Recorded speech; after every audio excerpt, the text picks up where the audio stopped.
Okay. Testing? Alright, cool story. New plan. Well, not new plan. Anyways, let me change the title real quick. So new plan. Kind of a new plan, not really a new plan. But I was thinking. I don't know why I'm just jumping in like this. Also, where's my ruler? Why is it not working? Oh. Okay. So the original plan, we've kind of did some of it, but most of it was just the beginning few months. I think everything after that kind of got a little bit more messed up. I think it's a problem of expectations again, but it makes sense. I don't know what to expect for these studies. I don't know what, primarily I don't know how much time and effort they were supposed to take and how I was supposed to feel about it in the process of it. And I'm very impatient with stuff, so eventually it didn't really work out that well. And then after that, some stuff got skipped over because of time constraints. VTuber got dragged on because of, well, basically incompetency. And then everything else afterwards is not there yet. But I think the new plan right now is that, well, as long as the VTuber thing is nonsense is going on, it's going to take a lot out of me. So I'm going to not worry too much about doing too many original stuff. So I think the new plan is we're still going to revitalize this sort of style stabilization and efficiency thing. But I don't know what to call this. I'm just going to put a question mark. But I think the plan now is that I'm just going to practice painting. I think we've been talking about this for like a good month now at least. And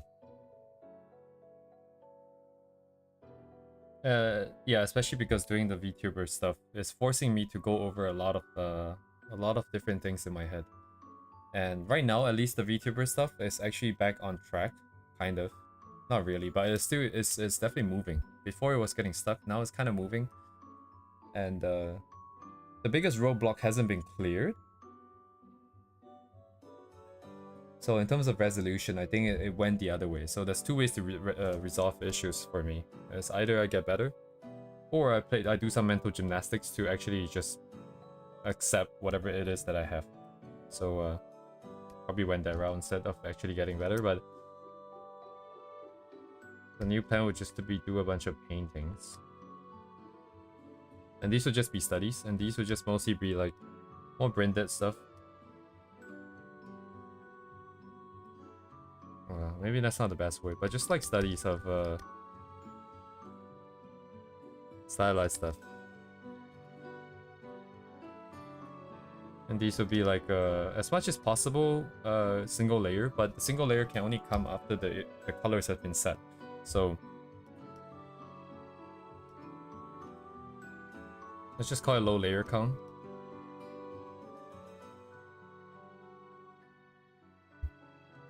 And the target is just basically probably just more like confidence, I think, in terms of painting.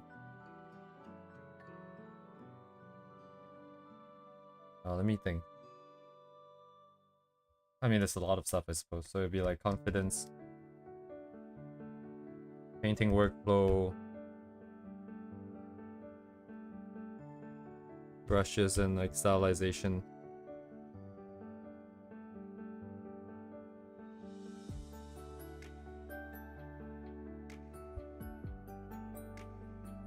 And then this would be in conjunction with some sketching. So the plan is to do like a quick sketch. So every stream is just going to be more fixed formatted. It's just going to be a quick sketch and then some kind of painting study. The painting study may stretch across various different streams, but then I think the sketch would be something a little bit more lightweight, isolated. Maybe cap it to around an hour. And then if we ever render anything, I'm gonna reduce dependency on lines, basically.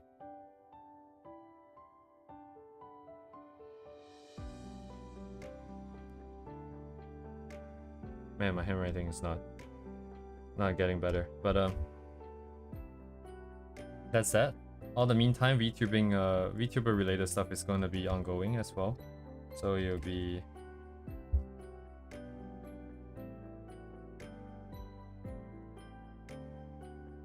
So this would be design iterations, which is being done very poorly, but still proceeding nonetheless.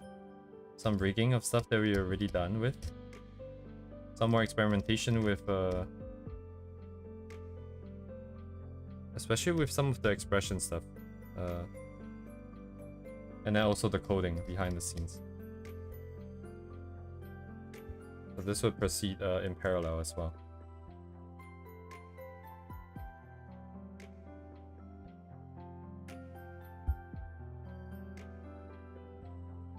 And this will be done primarily off stream, I think.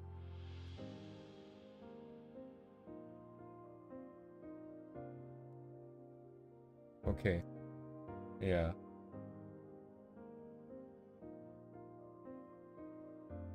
So we have the sketching, we have the thing. Yeah, this should be good for now. And the timeline, yes. So the timeline here would be hopefully the more I'm doing this, the more likely it's gonna take longer, the way I'm seeing it. But it's a bit more structured now. So even though I'm still redoing a lot of things, just doing one iteration, thinking that it's ready to go, and then finding out that I want to change something and then redoing it. It still feels a little bit more, what's the word? Controlled. It's not like I'm just walking around in circles. I am coming back to the same point, but I'm coming back with new information. I'm coming back with new ideas. So we're not really lost, but we are walking around in circles. So this is potentially going to take a little bit longer than the previously thought. So this might go all the way to end of the year. I do not know, but within 2 months might be hard. So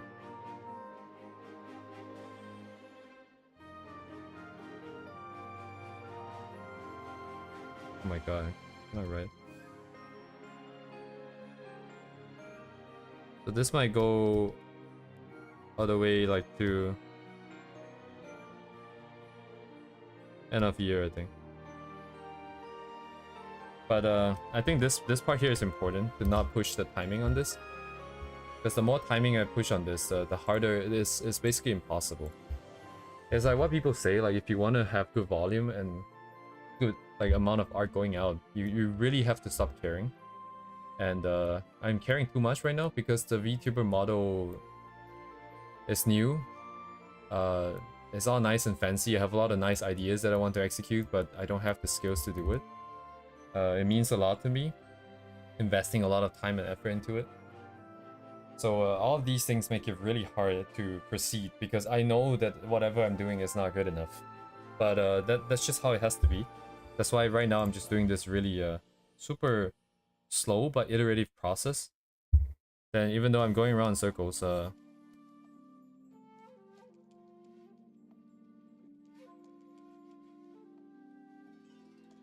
we are learning new things. Oops.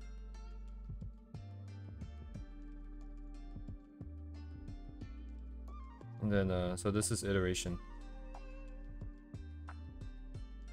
I never really expected Live 2D to be such a pain in the ass on the design side, on the art side.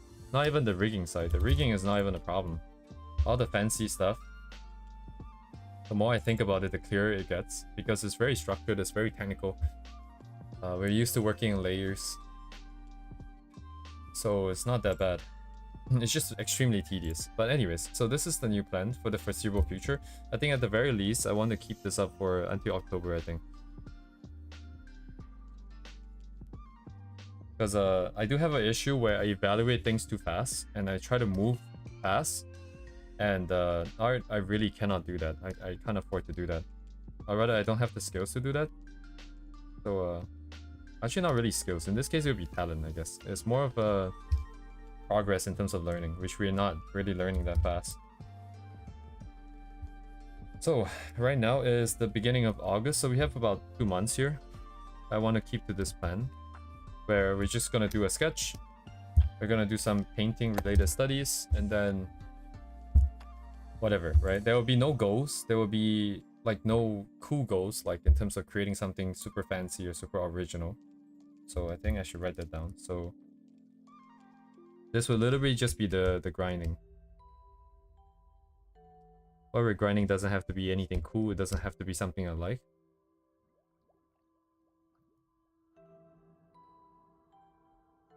So no need to be cool. I should write it out properly. Is there something I like?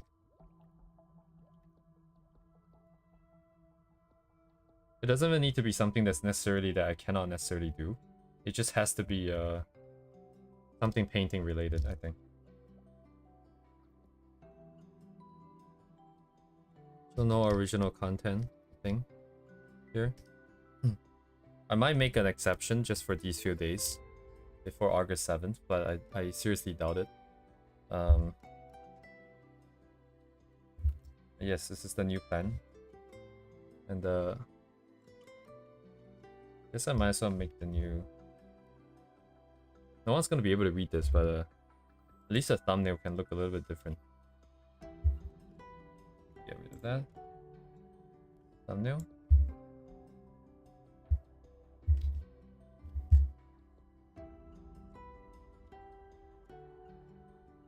It's kind of shit, but thumbnail 152.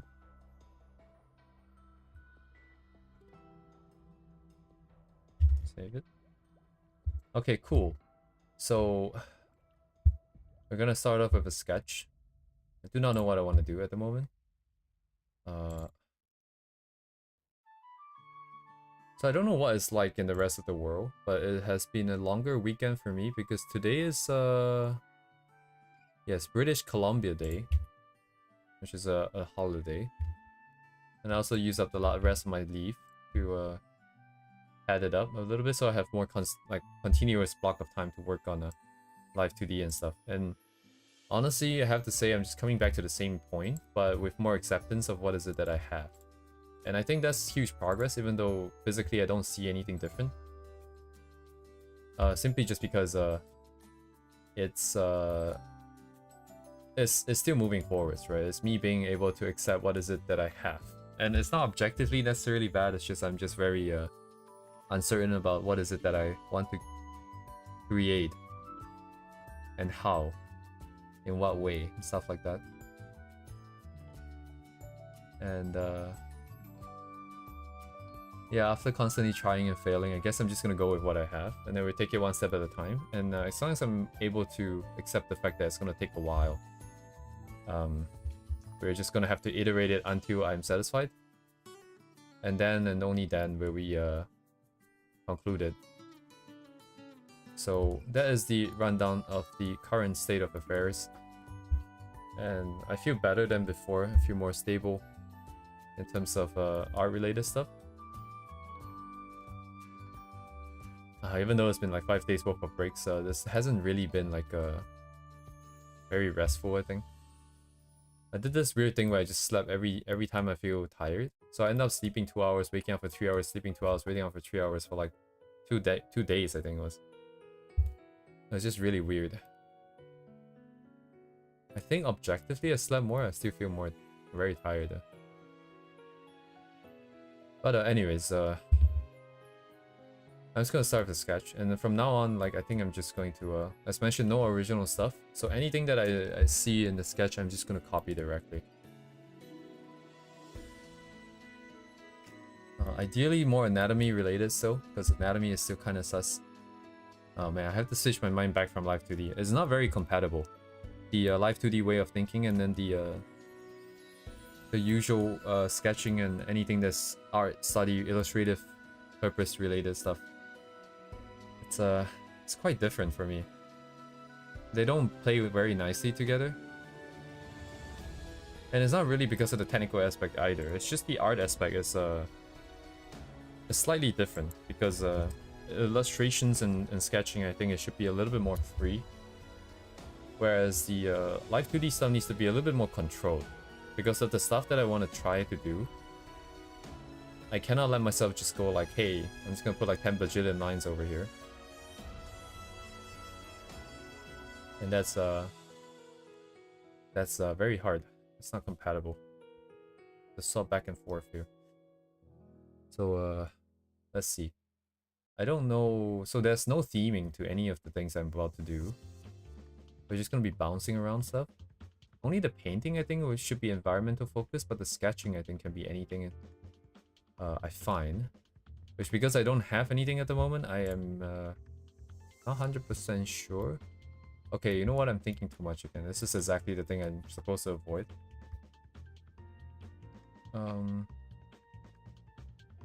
I could at least use photos for sketches, I think. It just might not be very safe for work because of anatomy focus stuff.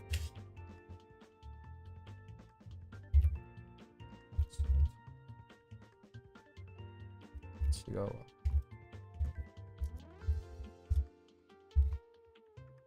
Oh.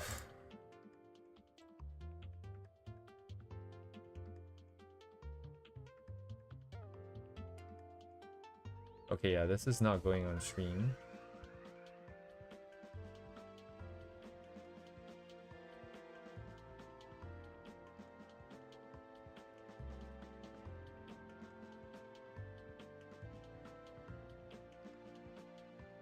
Yeah, this is not going on stream. I'm just gonna send the ref in the chat, and I'll leave it on the in this thing that I haven't used for so long. Where is it?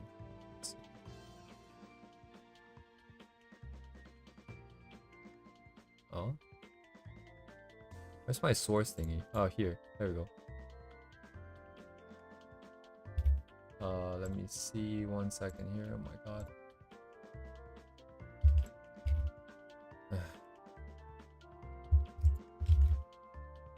And that should be that. Okay, so that's the source. Gonna put like a little bit of a disclaimer here. Can I make this right align? Left align? Right align? This one literally doesn't change anything. Okay, never mind then. Need to move this out a little bit.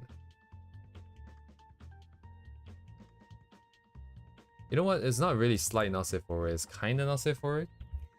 I mean, it's just not safe for work. Okay, but that's kind of different. Anyways, I don't really care. I'm just gonna leave it like this.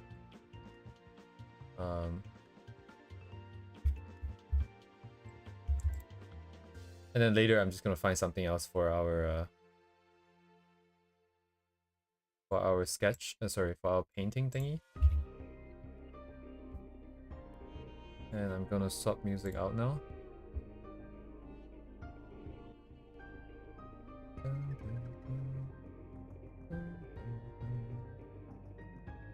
What is good? I'm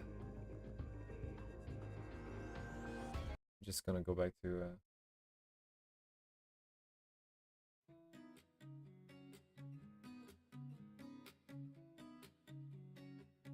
also about an hour long, so that's pretty nice.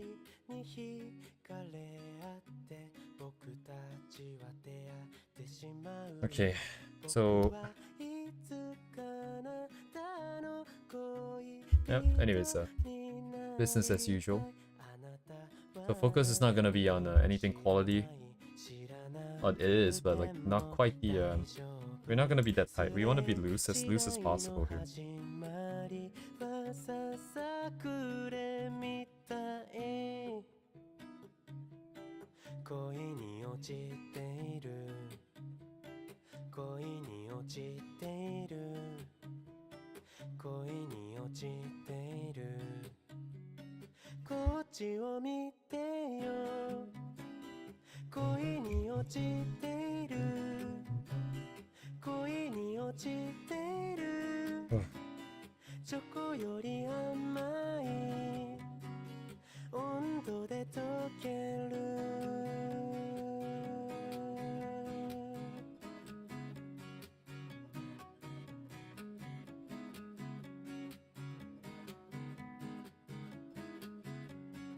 I definitely feel like we're not gonna walk away.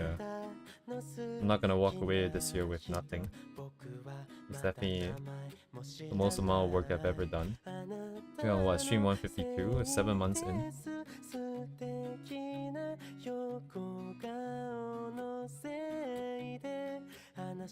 But I just progresses at such a weird rate compared to everything else in math and science. At least learning wise, I feel like.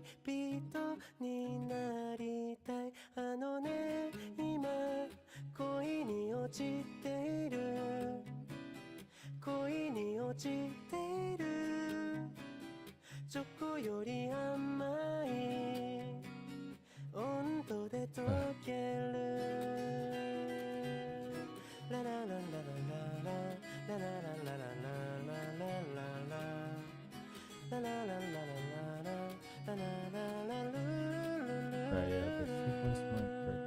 I see.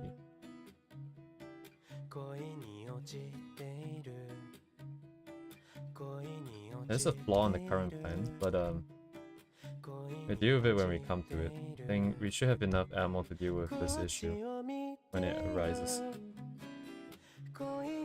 In the meantime, it's gonna let it ride.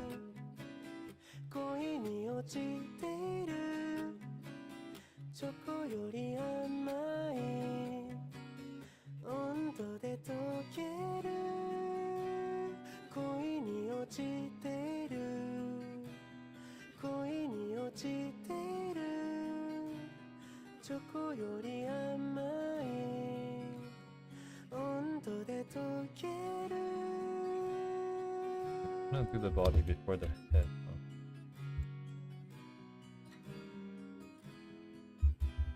It still breaks my checks, but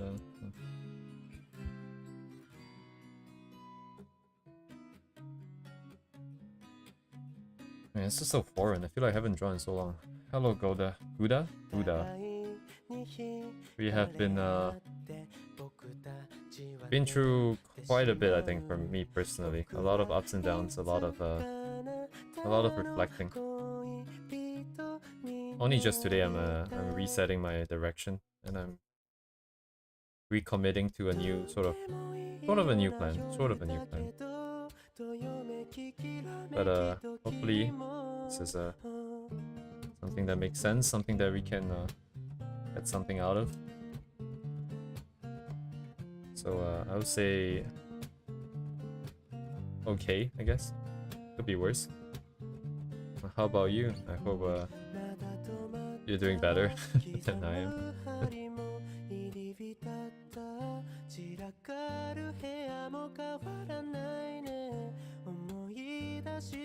Man, I'm feeling the sweat coming on. Like the cold sweat. Whenever I feel like what I'm doing is not drawing not good, it gets start to sweat. Anyways, hello George. How are you guys?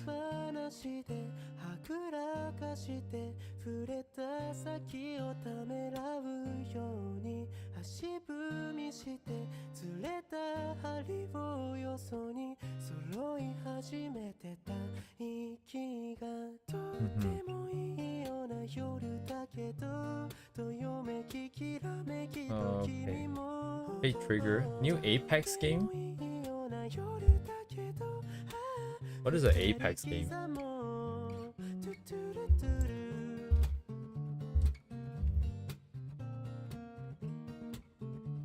Fate Trigger. Oh, I see.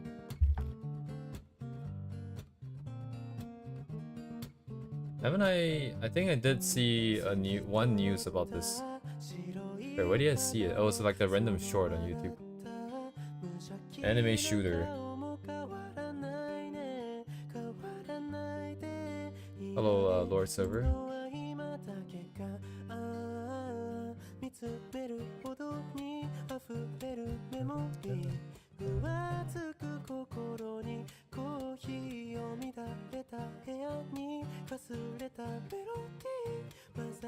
Anyways, if you're just joining, I'm glad you guys missed the part where I rant about nonsense for like 30 minutes. Actually, it haven't even been 30 minutes since I started the stream, but yeah, anyways, the so-called new plan is to just do a quick 2 sketches and painting studies, essentially. Nothing too special.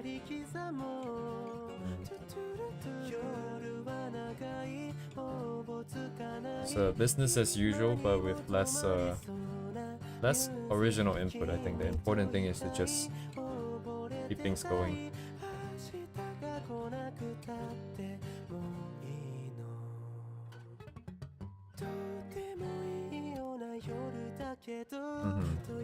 Yeah, I got the feeling that you guys got something going on.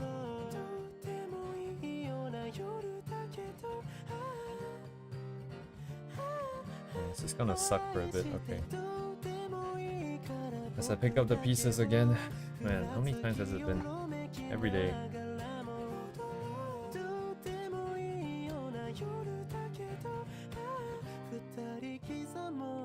Yeah, there is a problem with this plan. But it should be... Oof.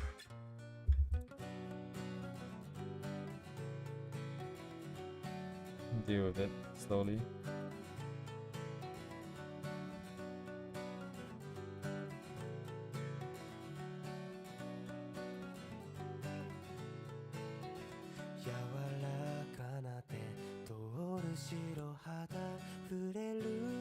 Yes, thank you, Guda. See you around.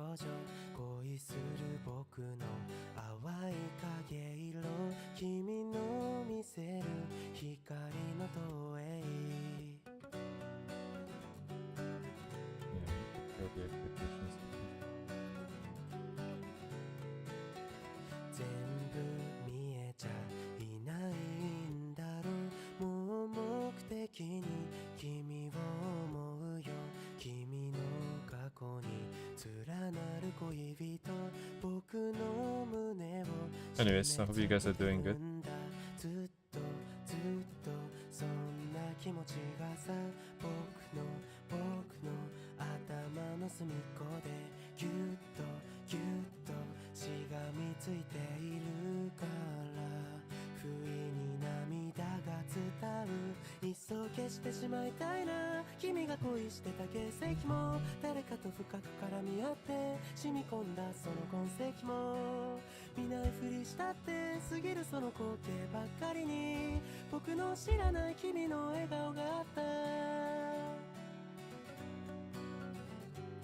Yeah, I have to learn to walk this very fine line between listening to my own inner voice for fixing things and also not listening to it too much because it would just overwhelm me because I see problem in basically everything.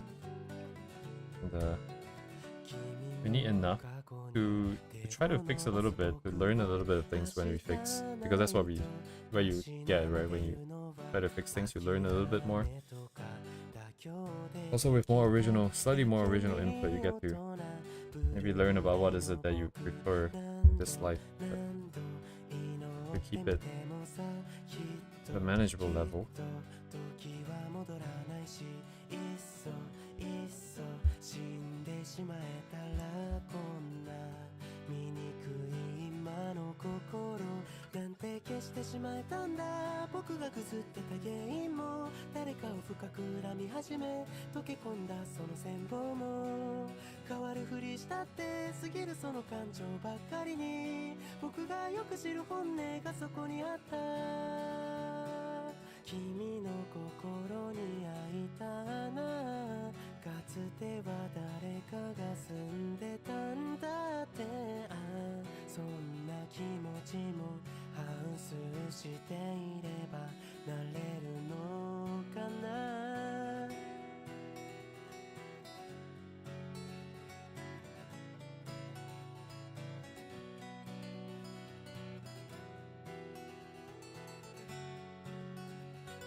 Hello, G-Talk.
無敵の笑顔でラスメリア知りたいその秘密ミステリアス抜けてるとこさえ彼女のエリア完璧で嘘つきな君は天才的なアイドル様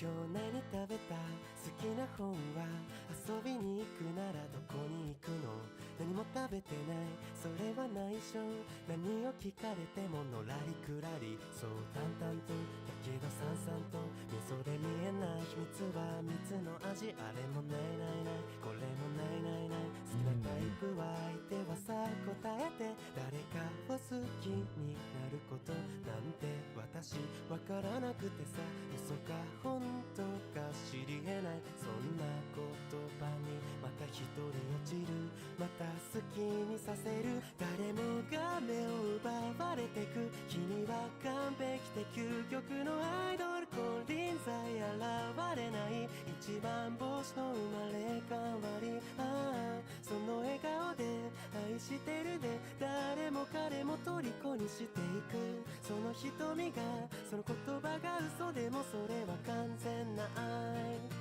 はいはいあの子は特別です我々は花からおまけですお星様の引き立て役 B です全てがあの子のおかげなわけないしゃらくさい妬み嫉妬なんてないわけがないこれはネタじゃないからこそ許せない完璧じゃない君じゃ許せない自分を許せない誰よりも強い君以外は認めない誰もが信じ崇めてるまさに最強で無敵のアイドル弱点なんて見当たらない一番星をやっと知ってる弱いとこなんて見せちゃダメダメ知りたくないとこは見せずに唯一無二じゃなくちゃいやいやそれこそ本物の愛得意の笑顔で沸かすメディア隠しきるこの秘密だけは愛してるって嘘で積むキャリアこれこそ私なりの愛だ流れる汗も綺麗なア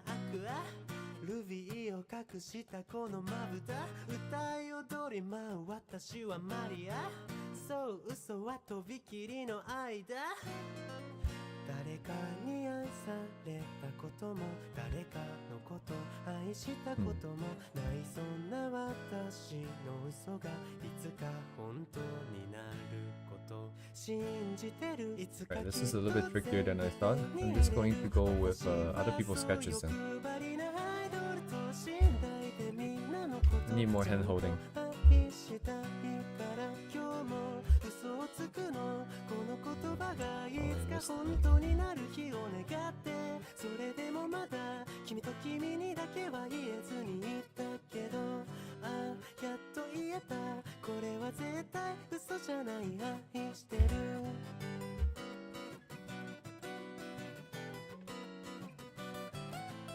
It's called Pure Ref.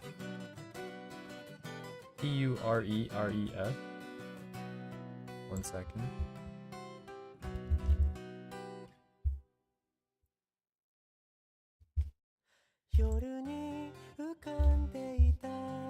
It's free, it's very good.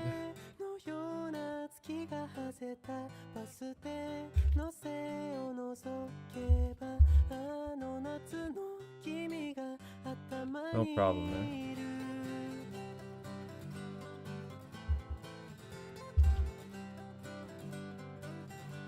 Yeah, switching.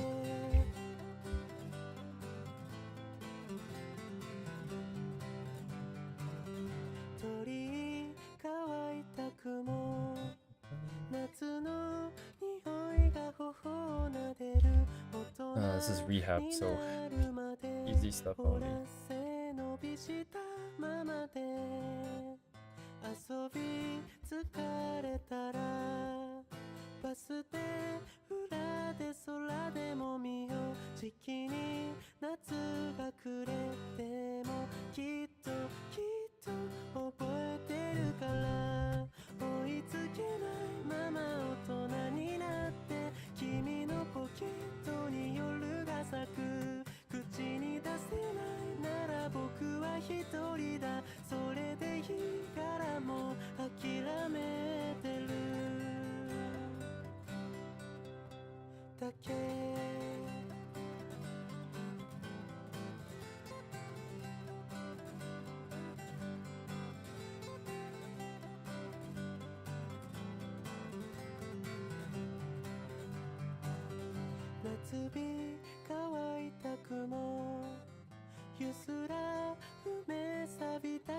しき記憶の中はいつも夏の匂いがする。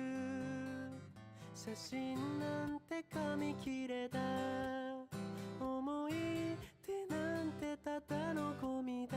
それがわからないから口をつぐんだまま、絶えず君の意向、記憶に夏の石一つうつむいたまま大人になって追いつけない。ただ君に晴れ口に出せないまま坂を登った僕らの影に夜が咲いてく。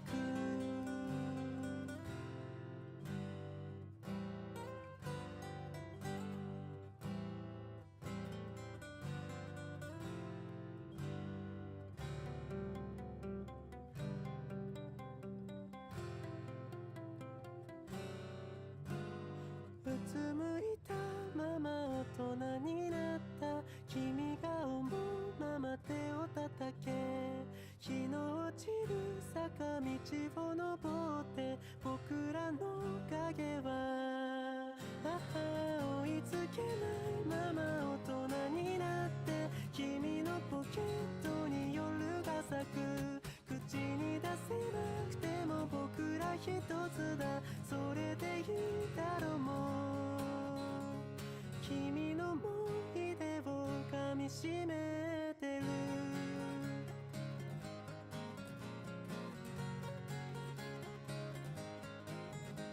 だけ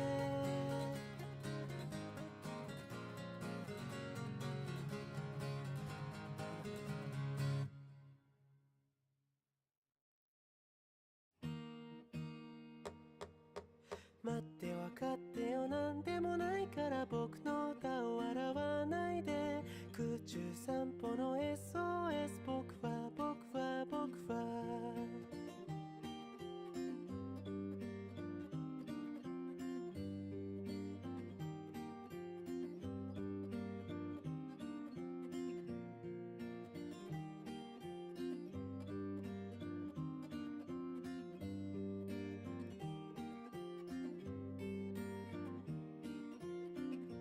今灰にまみれてく海の底、息を飲み干す夢を見た。ただ揺らぎの中空を眺める僕の手を遮った夢の跡が、君の熱が吐き出せない。疑ったの庭の隅を光の泳ぐ空にさざめく文字の句、波の狭間で君が届いただけなんて、もっとすがってよ知ってしまうから僕の歌を笑わないで。懐中列車に届いた涙なんて取り去ってしまっておいてしまうなら、君はここに戻らないで。空中散歩と4拍子、僕は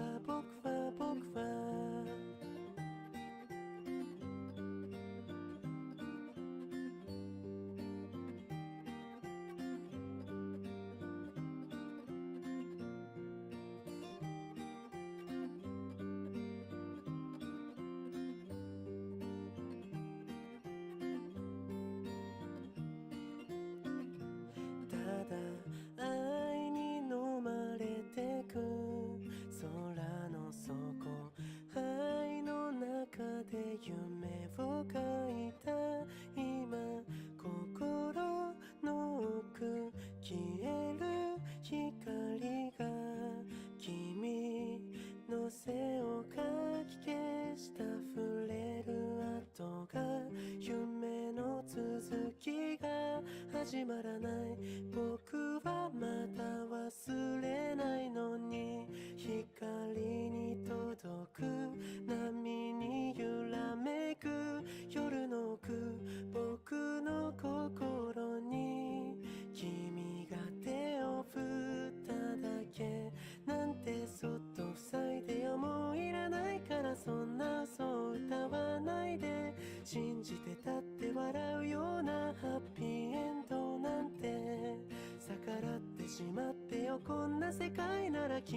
ここで止まらないで泣いて笑ってよ一等星アイバーアイバーアイバー消えない君を描いた僕にもっと知らない人の吸った愛を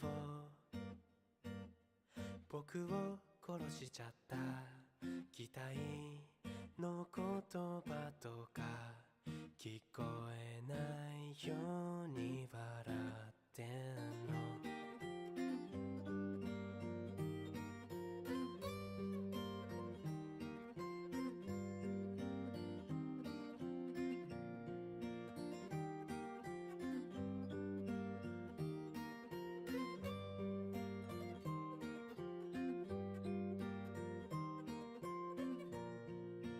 もっとすがってよもういらないからさねえ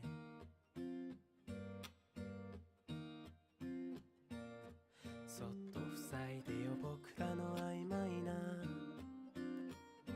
愛で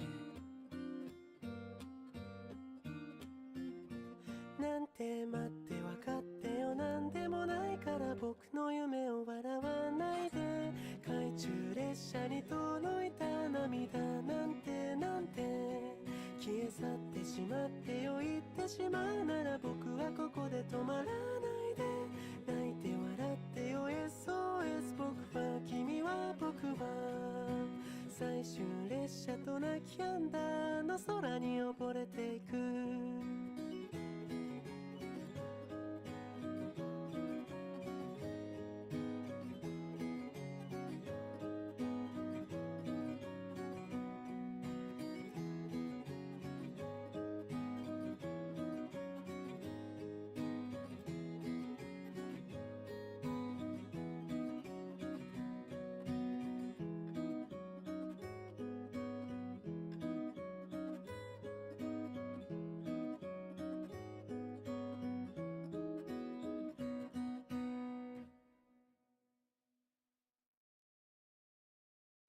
花咲くやから引く頬にさざ波夜は海あなたは水木は一人微笑むだけ今思い出に僕は宮古地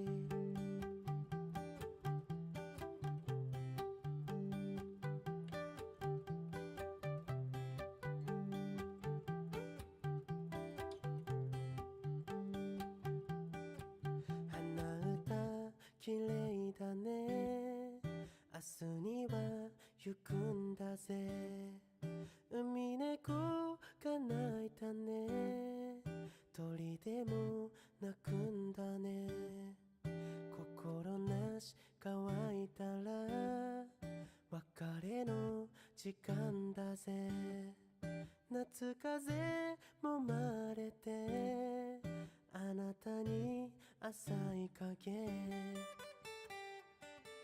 さらり花咲くやから引く頬にさざ波夜は海あなたは水木は一人手を振るだけ今思い出に僕は宮古地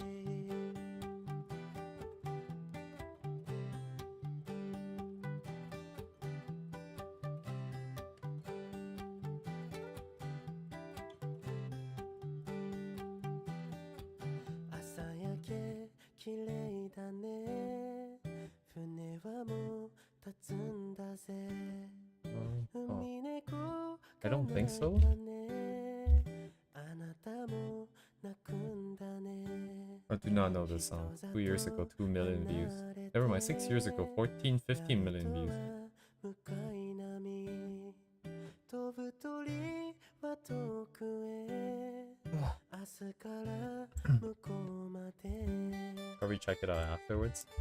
水に落ち流れやがて浮きあなた And get distracted by に shorts. 焦がれる船は海惜しみが What about the song though? 指は思うだけばかり散る思い出は波か都地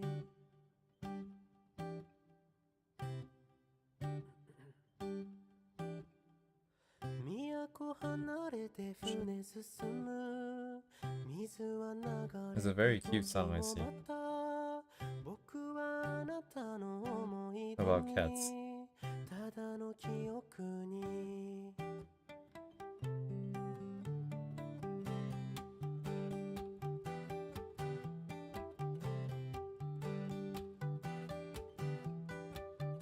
Oh.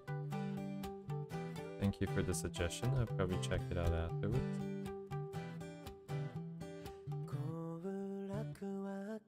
Yeah, that still kind of works as a hint. Okay, that would do.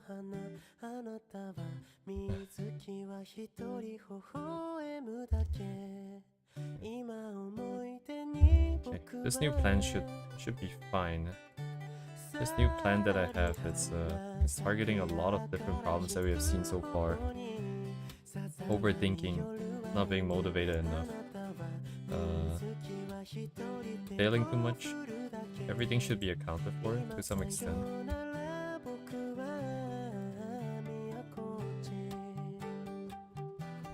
So I just need to execute it.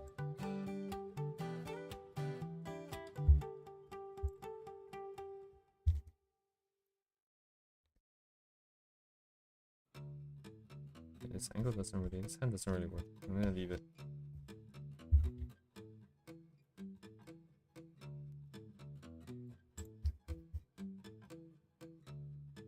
Big card. Yes. しにて気持ちでブラブラブラ残念手前じゃ所在ねあしゃらかもくれんてけれつのパうぜじゃらくれたタコがやってらんねよだ吹きブラブラブラ悪戦抱えどこへ行くあしゃらかもくれんてけれつのパ Yeah, yeah, please, please help me じっとこんがらがって目がくらんだだけなんだわ Yeah, yeah, please, please help me そんなけったいなことばっか言わんでよさしたってやああ日が消える日が消える夜明けを待たずああ面白くなるところだったのにあちゅちゅちゅちゅちゅちゅあちゅちゅちゅちゅちゅちゅあちゅちゅちゅちゅちゅしね霧もヘチマもね半端抜かし死ぬまでブラブラブラ雑ねそりゃ渡りに船あじゃらかもくれんてけれつのパつれ一ビリのガキが買ってやらかしょ髪はブラブラブラおんねこれじゃ気が済まねあじゃらかもくれんてけれつのばさあどこからどこまでやればいいせめくの果てに覗けるやつがいい飛んで滑って泣いてわめいた顔が見たいどうせ俺らの仲間入りYeah, yeah, please, please help me そうだ山津は人の常なあんたはどうすんだ Yeah, yeah, please, please help me あんな絵も持ったらこうなるわそりゃあんたのせいやんかああどこへ行くどこへ行く妻子もいるんですあちゅちゅちゅちゅちゅああ香り立つ香り立つおしまいのフレグランスあちゅちゅちゅちゅちゅああ日が消える日が消える How much would I sing it for? Today probably is not possible because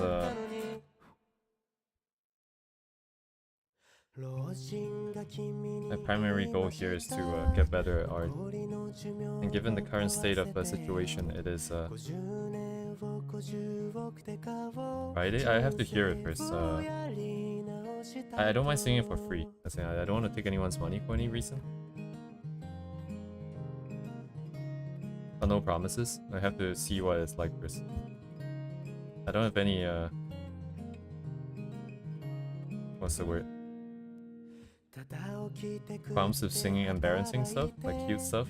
I just don't want it to get stuck in my head at a bad time because it's very counterproductive.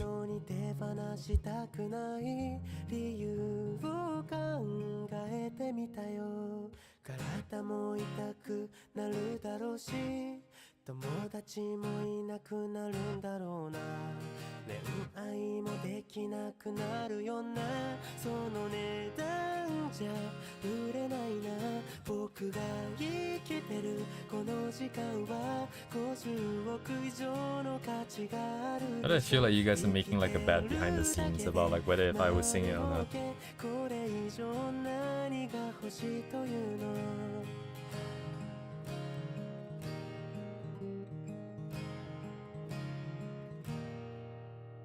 It feels that you guys are like two roommates sitting beside each other, having a good time.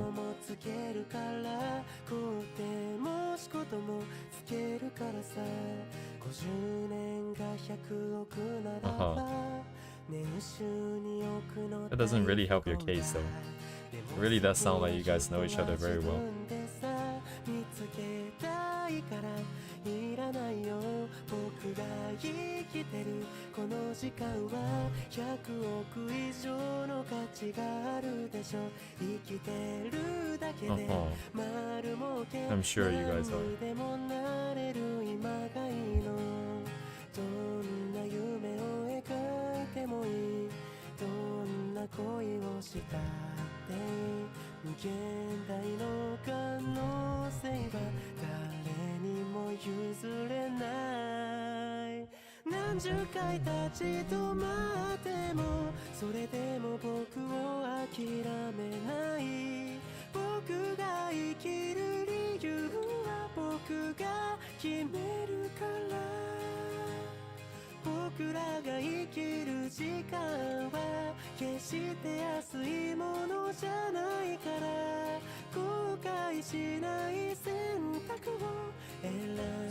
ほしいの頑張ろう頑張ろう頑張れ頑張ろう頑張ろう頑張れ頑張ろう頑張ろう頑張れ頑張ろう頑張ろう頑張れ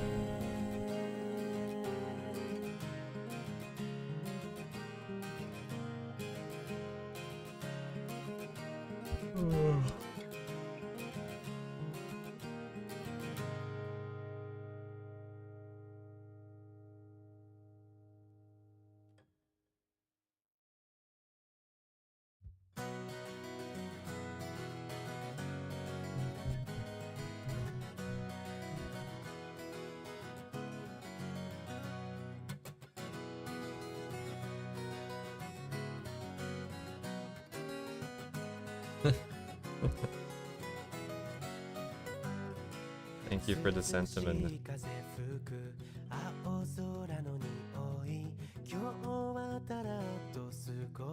I don't have a PO box to receive anything at the moment. 私には関係ないと思っていたんだ夏が始まった合図がした傷つき疲れるけどもいいんだ Oh yeah, like if you I don't have a okay, I don't have a signature.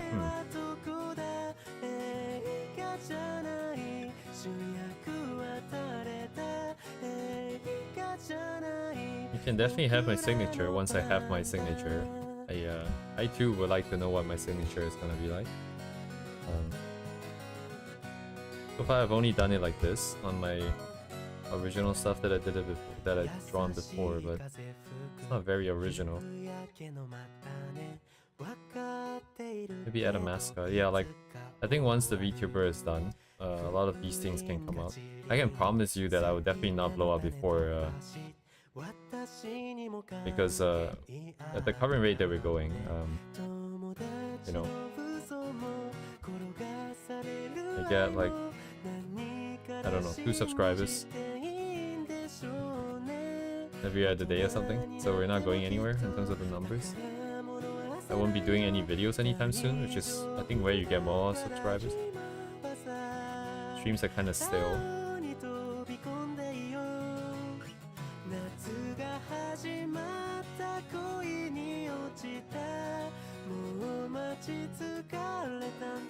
The thing is, I'm not becoming a VTuber, so I won't be able to use that design because I'm not becoming one.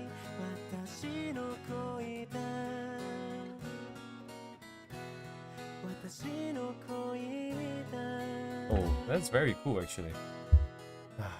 I feel kind of bad for saying this, but I feel like I need to do it myself. At least until something original from me comes out first, because the issue now is I can't find my voice. Oh, okay, that's maybe not a great expression, but I can't find my own style here and my own direction. And until that is sorted out, I cannot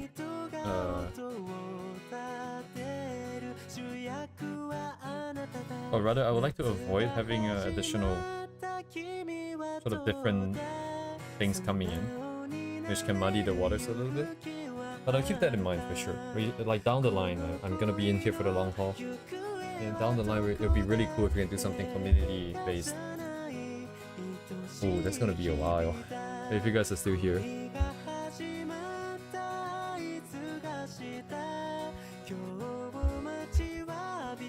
I'm gonna be here for a while.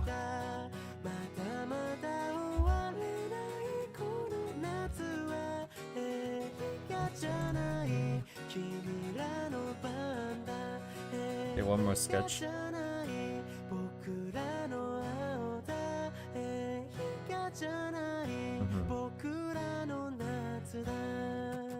When the VTuber is done, like I'm gonna give her like a book. I'm trying to figure out how to work this, but I want to give my design, my character a book. And in the book, there's gonna be a list of names. There'll be everyone's names here, and all the other names that I want to keep a record of. I mean, it would be symbolic. It wouldn't physically be in the model, I don't think. I don't think that's possible. I don't know if that can be worked in there, but definitely not a priority. Oh yeah, you definitely be in here. I'll go back basically, so I have a bit of a OCD in terms of being complete and stuff. I'm probably gonna go back through all, I don't know how many 100 streams we will have by then when I'm done with the VTuber, maybe 200 streams. I'll go through the chat log for every single stream.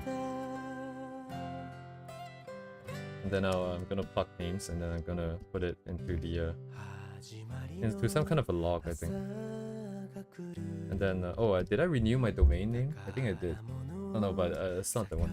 So I have a lot of plans for things down the line. So for one, VTuber needs to get done, my style needs to get stabilized. Those are the priority stuff. After that, we can think of more fun community building stuff. I want to put out a website.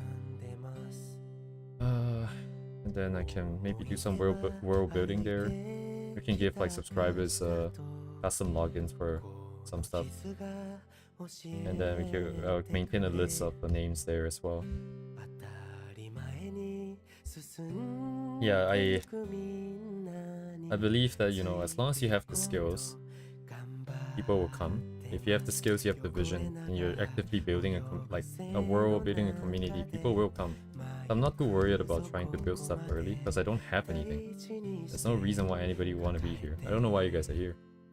An OnlyFans, you know, like an OnlyFans, like, isn't the original point of OnlyFans this kind of stuff? Not for like the NSFW stuff? Actually, I'm not too familiar. Yeah, it was originally made for like stuff like this, wasn't it? But I wouldn't be taking any money, so I don't need those kind of websites where payment is sort of worked in. I'm just gonna make my own website. My old website went down because my hosting, Heroku, I don't know if you guys heard of it. Heroku decided to upgrade some of their I think images, and then they took mine down, and I'm too lazy to update it, so it went down. But before that, it was it's called Heroku. Heroku. It's just like a hosting thing. You can link your GitHub with this thing, and then if it's a website, you can host it directly on Heroku for free. And then you can upgrade it for a little bit more like power and stuff like that. But I used to have my I have a list of songs that I like on there. I have journals that I wrote from my time playing VR chat because I didn't want to forget people I met. And I wanted to use the stories and adventures that we have as like the basis for my own story and world building. And the website went down, but I have a backup database, so I can look through that. 200 hours. Yeah. I really feel like I should have started playing earlier because this meeting people is wonderful, I think. It just drains me a lot. And I always worry about offending people because it's easy to misunderstand people.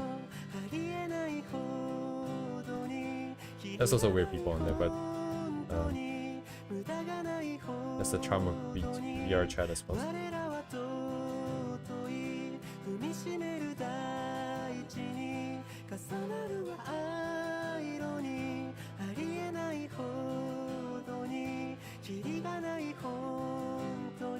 Needs to take over the key here.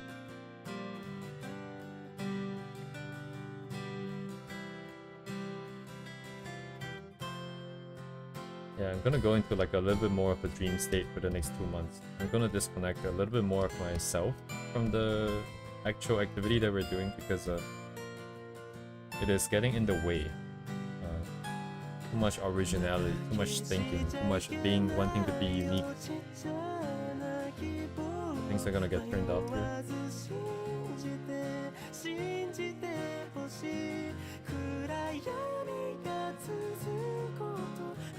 I don't know if what I just said makes any sense at all, but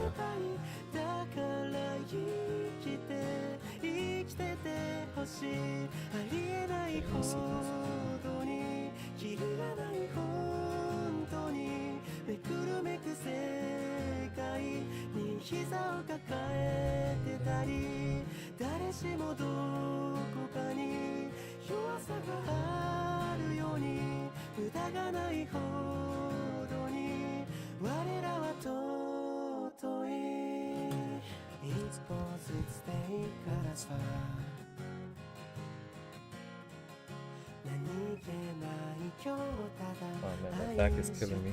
Oh,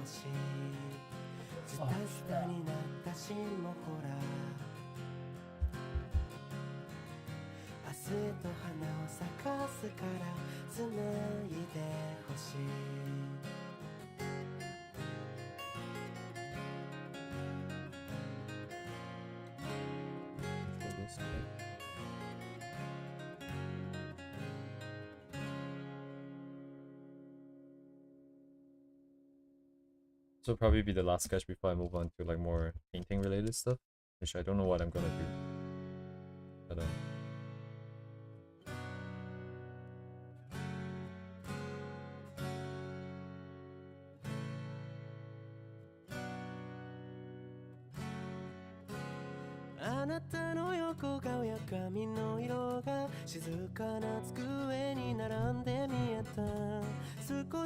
grayscale study. Hello today. How do I approach grayscale study? I'm not 100% sure. Where to start? So are you looking at something that's in color, and then you're trying to put it into grayscale, or are you just like looking at grayscale stuff? I guess the first, right? If it's the latter, you would just be putting down the same colors you see. Like color? I mean, okay, I get what you're saying. I think it's quite difficult for myself as well. I prefer to not look at it too hard in the beginning because too many colors, too many shades, very hard to work out. I would just break it out into foreground, middle ground, background. I'll break it into the different planes, and then based on what I'm seeing and based on what I think it should be, I will put it into a rough range. So if you have the full scale of gray from like pure white to 100% black here, if there's 3 planes, maybe you would just put it like equidistance, you know, on the scale. So you put it at 25, 50, and 75. And then from there, you look at the image that you're seeing. Maybe there's like a mountain in the back or something. And then like play in the front and people. From there, you would. So I would maybe map it like 1, 2, 3, 4, right? Maybe 1, 2, 3, 4. I will put it at what? The 20? 20, 40, 60, 80. So right now it's equidistance if you map it like this. And it's gonna not look that good. Then, but this already helps you break up the individual shapes. So some of the work is already done.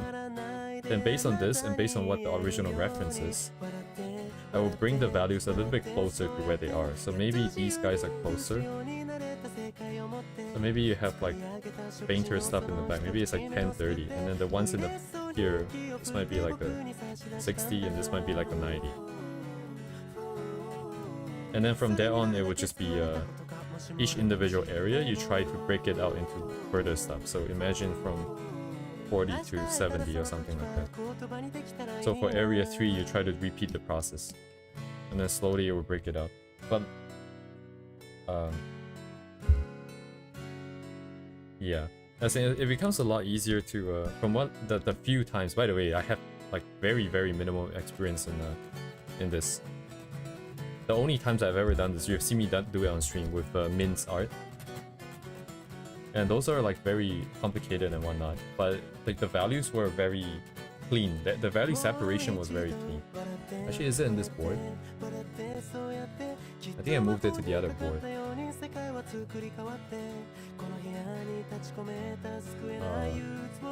But yeah, because these illustrations. Oh yeah, this one, right? Okay, this one's not very clear at all. But like, if I cannot see what's happening, I like to just break the shapes out first. So we have two characters in front with the floor. We have the area here, and then we have the area here. And then in each area, try to break it down. And then after some colors on the board, it becomes a lot easier to tell if it's a little bit too dark or too bright versus the reference. And then you just slowly tune your way to something that you feel like looks good. And then before you know it, you will have something already. And then you probably intuitively know what to do from there. I think it's just the beginning is very scary. I'm about to probably have to use my own advice soon in the next 20 minutes with the color stuff. I'm gonna face my greatest fear and try to paint. Yes, Duvet, I'm gonna try and paint.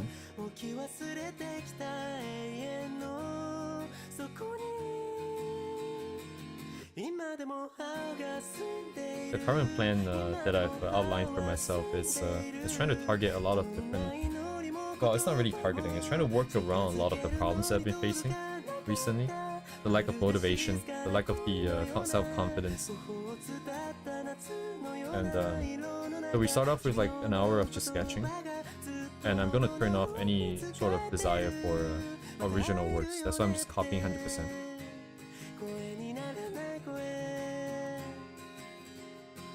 And because sketching is generally more controlled like this, it's not a lot of elements to work off of.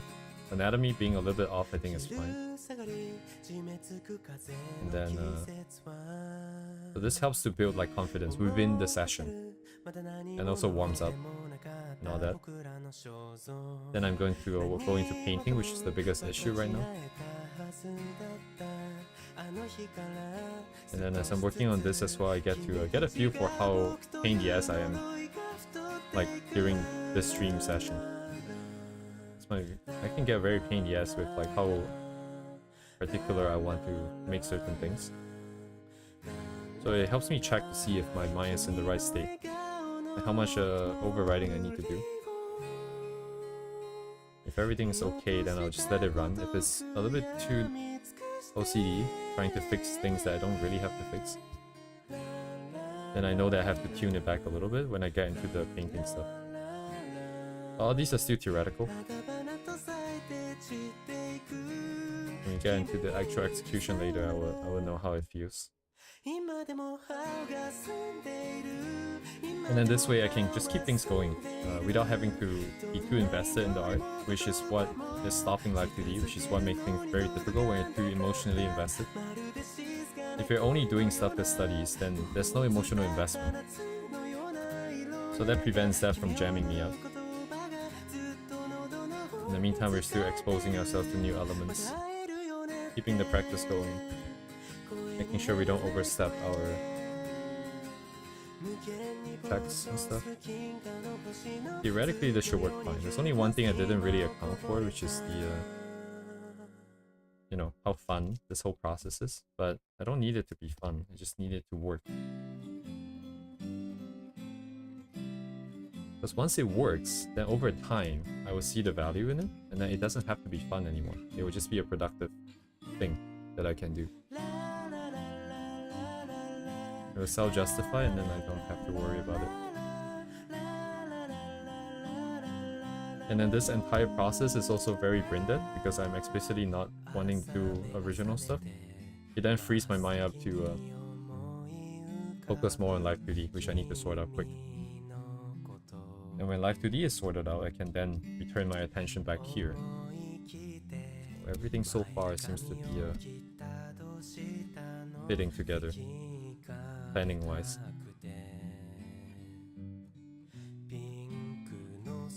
What's wrong with this shoulder? Kind of big.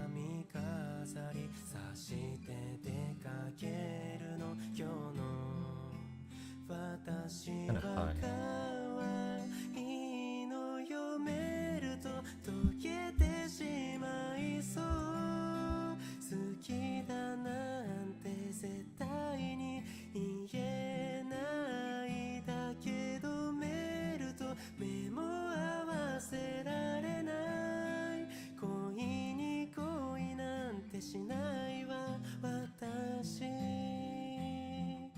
Only problem with this plan is,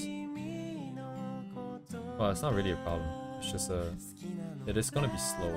Art is always slow, and without this plan, I might just not be doing anything. So it's not really that big of a deal.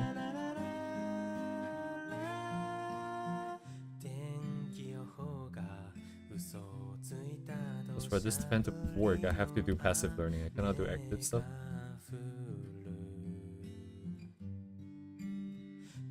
Anyways, okay, I'm just gonna leave it. I only just saw the shark.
Okay, I'm gonna go find a painting thingy then.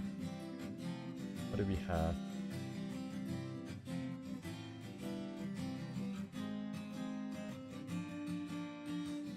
Okay, none of these guys are crazy stuff. These might still be manageable if I do partial.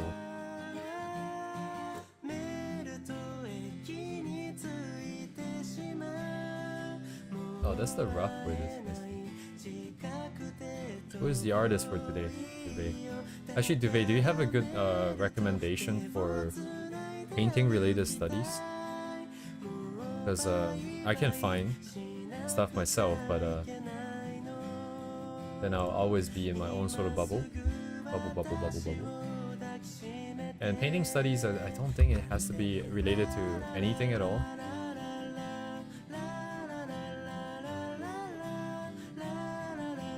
What kind of painting? Any kind of painting. I think...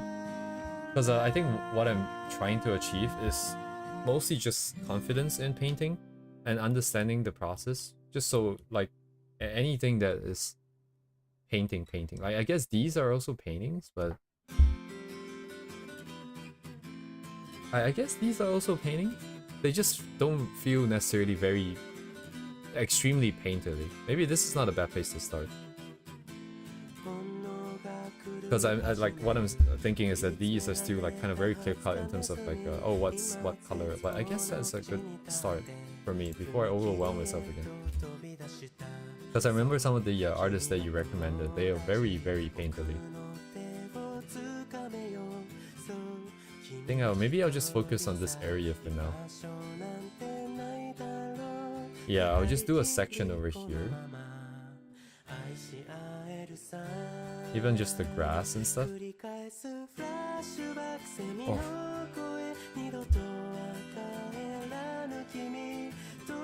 Yeah.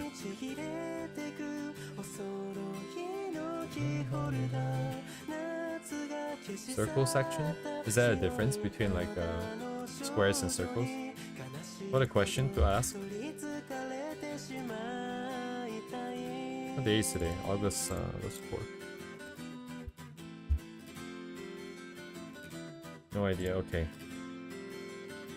I might just say a square then, because it's easier to plus my reference board is a square right now. Maybe I'll start off with the floor, just the flooring. This flooring is actually quite complicated, I think. A lot of different colors and shades and shapes. And also like the lighting part. Actually, do you use multiply on your paintings? Or like if anyone else out there that's like a painterly style.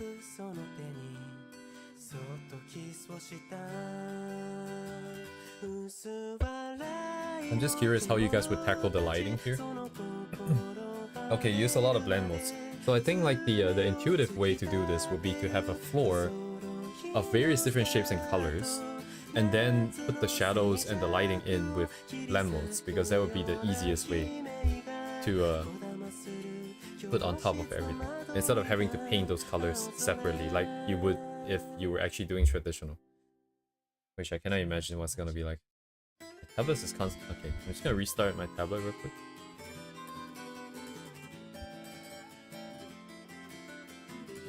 Quick restart on the tablet.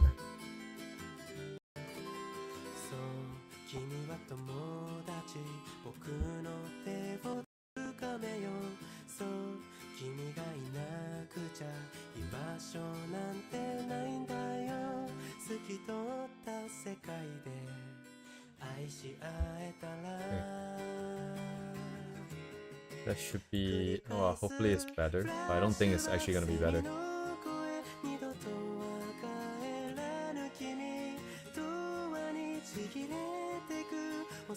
So I still want to focus primarily on just the colors and stuff. So I'm actually going to borrow this to frame the whole thing, so I don't have to worry about proportions being out of proportion here. I'm just gonna lock this, and I'm gonna just let's paint it white for now. Shit, that's kind of confusing. Okay.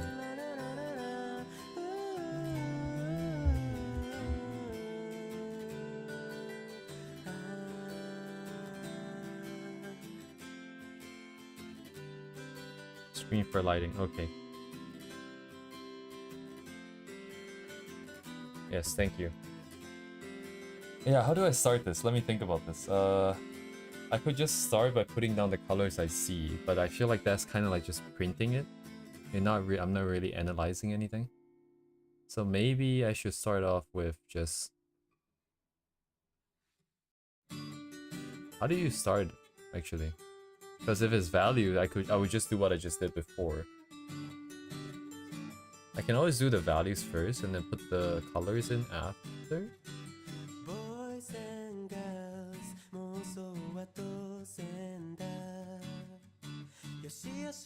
Very big shapes, but what colors would you use though, Duvay? Would you use the colors that you're seeing here, or would you use some intermediary, like maybe just gray or something?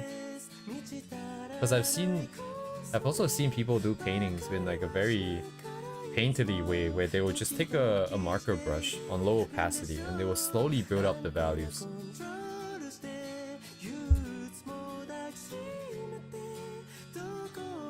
What would that look like? Yeah, they will just slowly put in the values. They'll use something monochrome. They go with Western rep and don't pick them. Okay. Okay. Let's do that. I want to focus just on the orange part and the floor. No, actually not even the orange part, just the floor. But I'll use the orange. Okay, you know what? I'll get everything I can see here on the canvas first. And then I'll focus on the floor. Okay. Holy shit. Colors are hard. Just intuition then, huh? Nothing. Don't want to think too much here for now.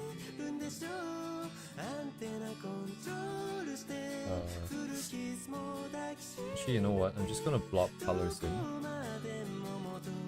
Color is easy to change shader, but you really can't change proportion and perspective. I see. Color is easy. I feel like nothing's easy to change, man, compared to my usual sort of one layer, one color nonsense. Alright, okay. I also need to drop the habit of doing transparent color to erase here, because we only have one layer. It's gonna suck.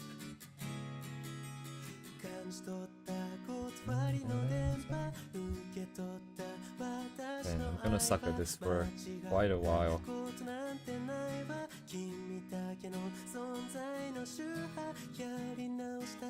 Okay, some kind of gray here. What kind of gray is that? Almost cyan.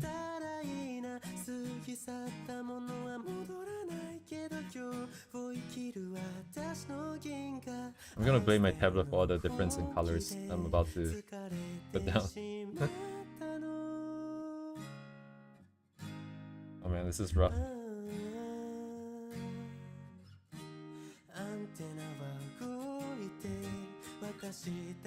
Oh, okay. Thank you. I'll try to figure out my own way here, hopefully. Over the next 2 months here, we're gonna be doing a lot of these. Maybe not even that many, because these things take so long.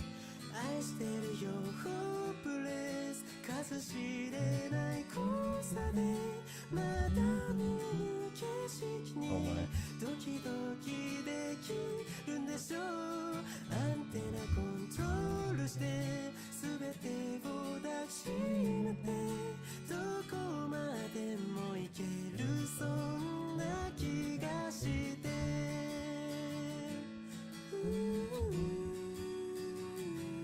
Oops.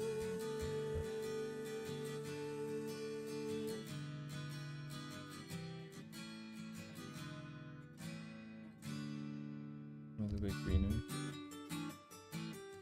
Ugh. Saturate this stuff.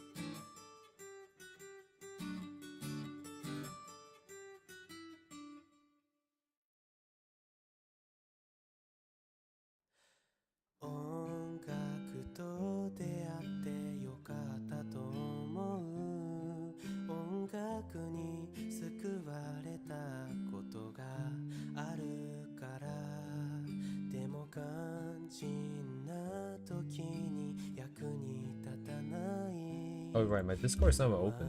What? Have I not been on Discord for the past 5 days?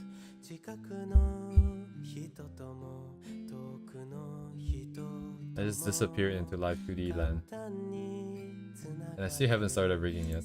God damn.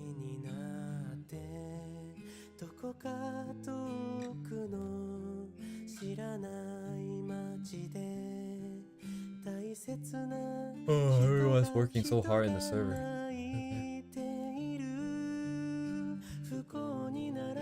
Okay. Oh, I see it. I see the pink group.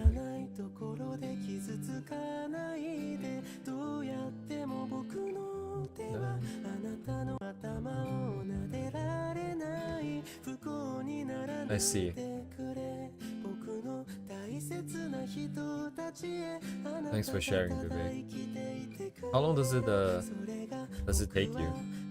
Let's say the top left one.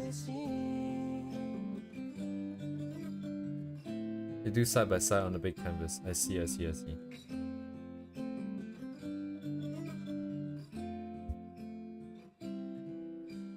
音楽と出会ってよかったと思う音楽に支えられたことが That one's not finished. I see. How long has it been though? Since you started?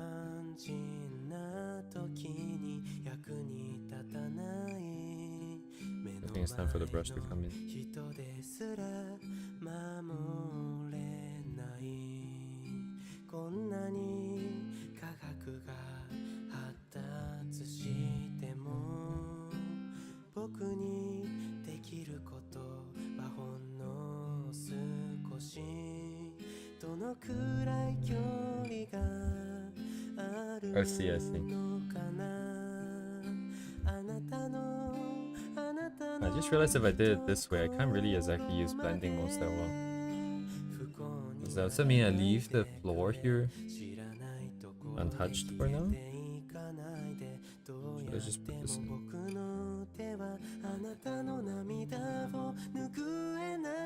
Oh man, my eyes can't see what color that is. What is that color?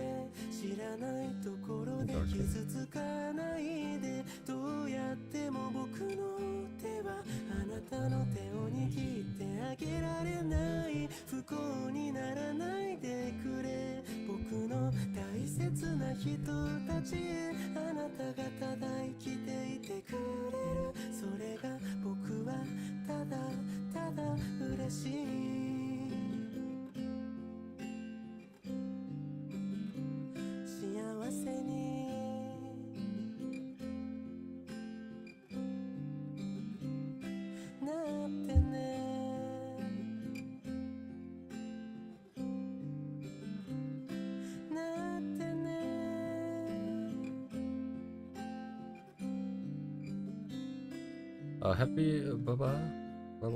What? Hotkeys for brush blend modes. I think you can probably set it up if you want to. It's just that because if you're painting in colors like this already, it'd be a little bit awkward to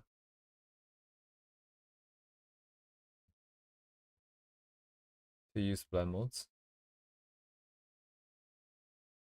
My original plan was to break up the shapes, put in the base color,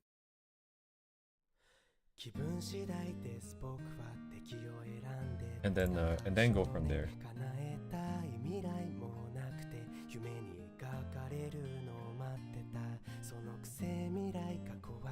So I will have each shape on its own layer, so the stuff like overlapping stuff would be a little bit easier to handle. And I also get to cheat if I want to by adjusting colors directly. But I'm gonna try doing this first, the most default direct way of just putting in colors where I see them. Then struggle through this at least once.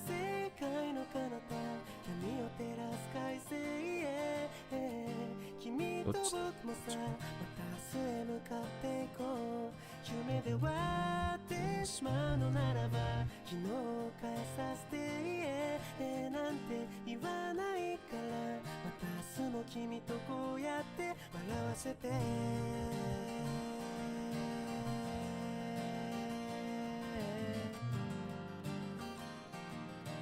I don't have any opacity.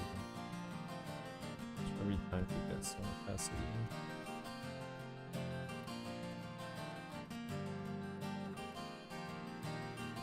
Right.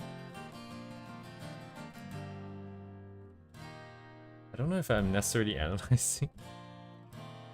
Do you think about what is it that you're doing? Like in terms of, hey, you know, this color looks like it should be more saturated, less saturated? Because I'm actually just autopiloting this process. I'm just looking and then guessing and then trying and then let's see.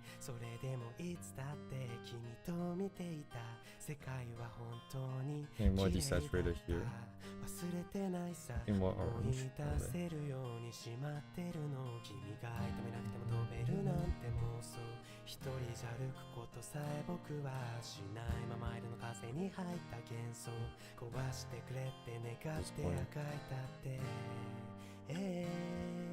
Oh, I do need a solid color.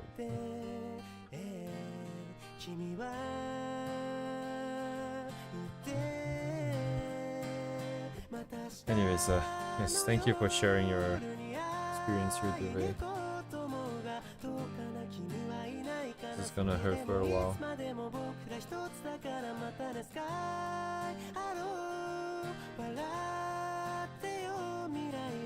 How dark versus light saturated answer, warm versus cold? Oh, warm versus cold is interesting. Because I'm still trying to think of in like what color is it versus the one that I'm seeing.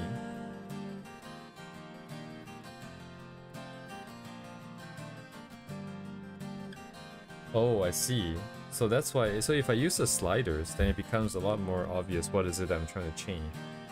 Oh, maybe I should try the sliders then.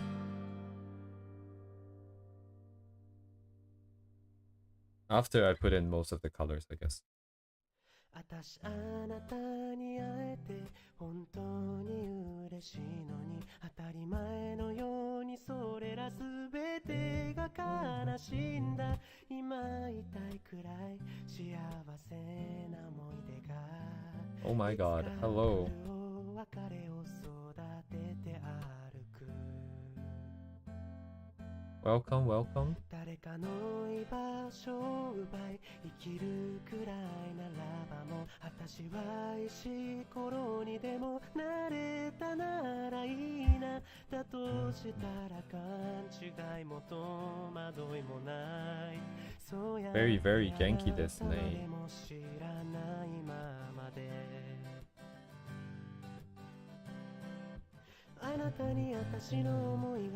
It's going, I suppose. I'm not 100% sure. It's kind of okay, kind of not okay. But we are just grinding it out, I suppose. Got a new plan because the previous ones don't really work anymore.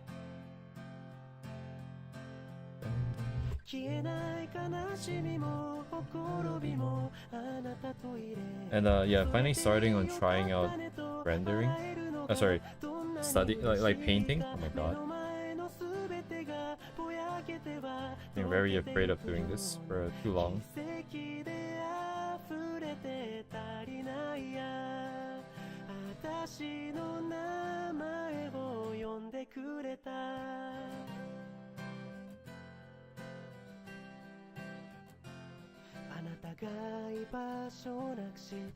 I also have a new plan for the next 2 months that will hopefully help me move forwards.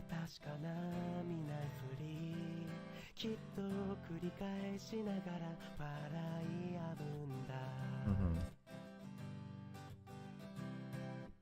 何度誓っても何度祈っても惨憺たる夢を見る小さな歪みがいつかあなたを飲んでなくしてしまうようなあなたが思えば思うより大げさに私は不甲斐ないのにどうしてどうしてどうして Okay, so let me use the map. So this needs to be darker, maybe more saturated. Hey, it kind of works. I mean, of course it works. Why wouldn't it work?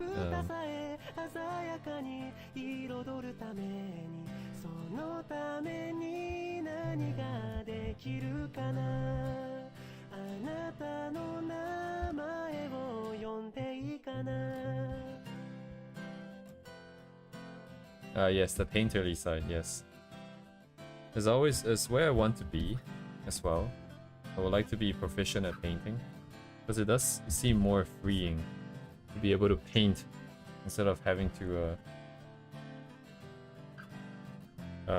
think about like 5 bajillion layering structures. But I'm so used to it anyways. Actually, honestly, it really doesn't hurt me that much anymore. So if I can just put down the colors where I want them to go and have it look good, oh my god, that's like a superpower.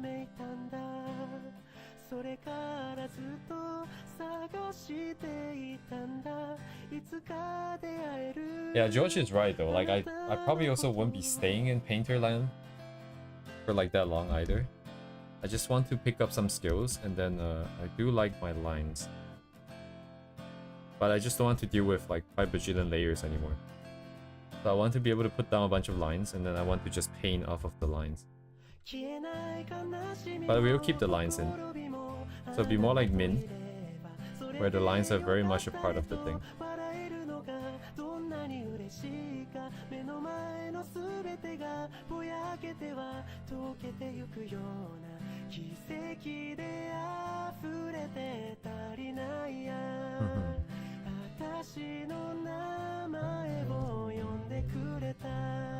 Oh man, I mixed the wrong color. Yeah, definitely have to try and see. I'm too impatient with art. Art is not a process that I intuitively understand. It's very counterintuitive for me. Like, what do you mean I have to do the same thing for like years and years and years on end to get better at it? Like, don't I just, you know, understand what's happening and then I can do it every time? Because that's what math and science is about. You understand what's happening, you apply it, and then it's the same every time. And to some extent it is the same every time, it's just not the same situation again. I don't know.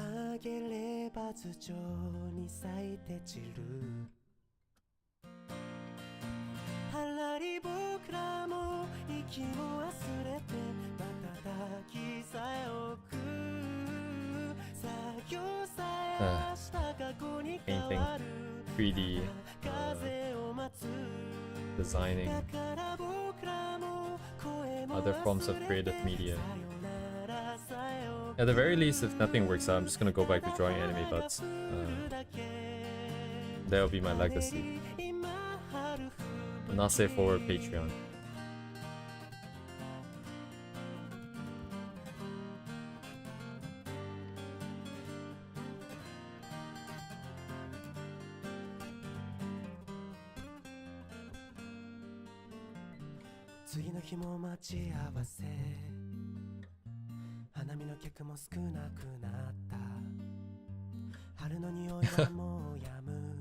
Butts would be incredible.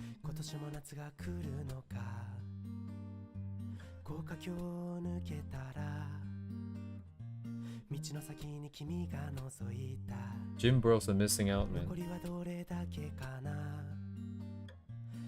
This is the leg day that they're missing.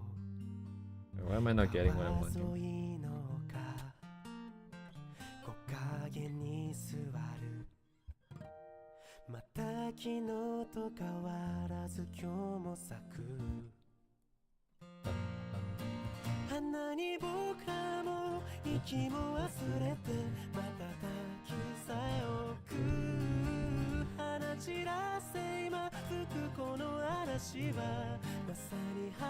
That's the shell. Oh my god. What's my brain doing?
と花二つだけ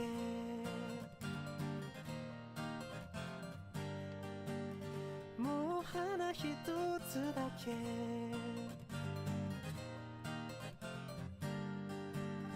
ただ葉が残るだけはらり今春ちまい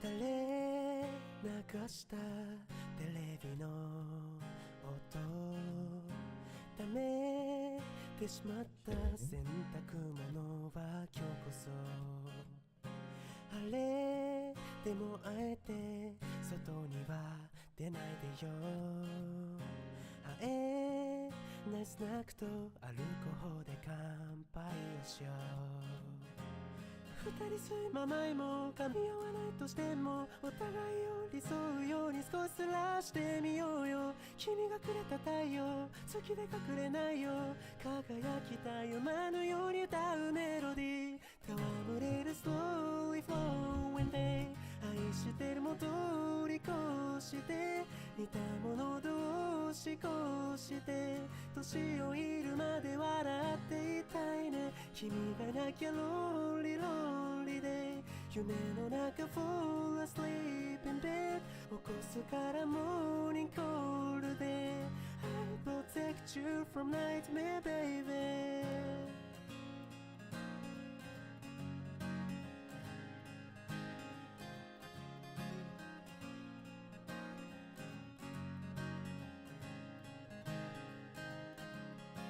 抜きっぱなしの足跡たどると不意をついて後ろから抱きつくのつい繰り返すと忘れてしまいそうになるよ振り返 It's not that bad. I mean, like, it's like a good part of the process where it just looks like shit.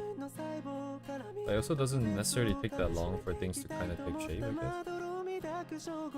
吐息漏れた太陽みじんも逃さないよ頭の How do I 中 get those 刻 colors む in 甘 there? いメモリー戯れる slowly flowing day 愛してるも通り越して違うもの同士越して年老いるまで笑っていたいね君がいなきゃローリローリで夢の中 fall asleep in bed 起こすからモーニングコールで Right, yeah.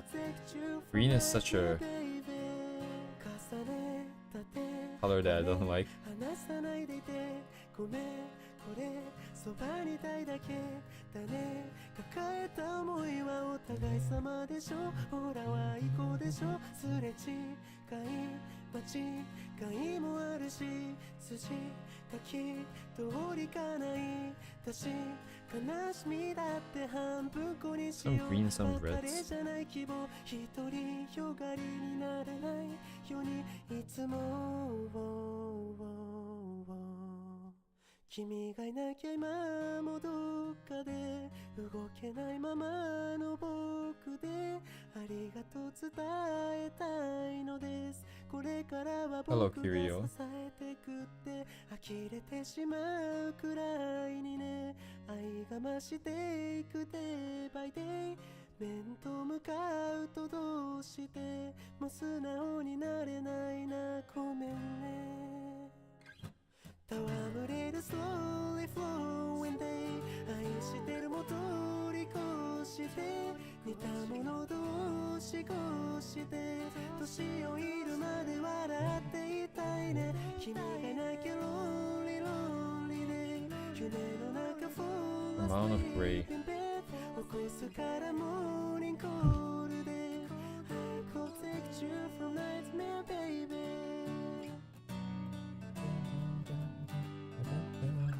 I remember, was it Marco Bucci who said that?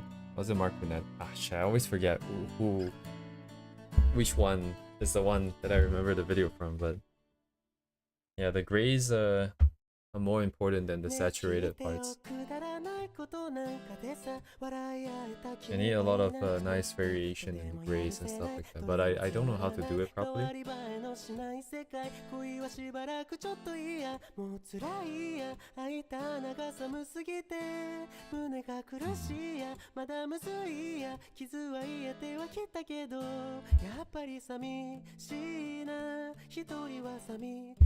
I think, yeah.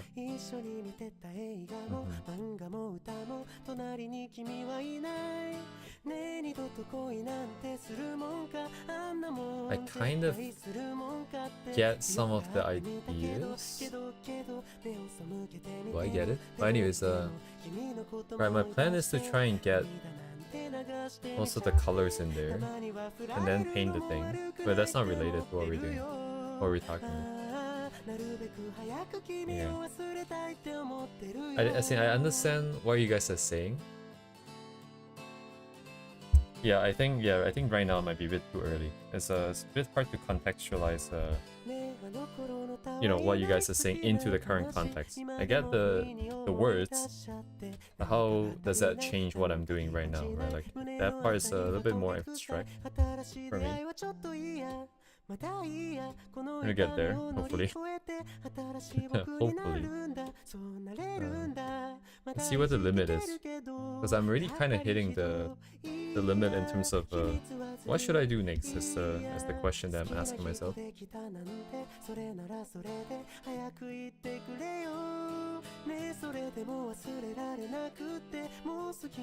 think I'm still lacking some colors. And then roughly the spot that it's supposed to be. And then once those things are done, I can then maybe get into the actual painting part.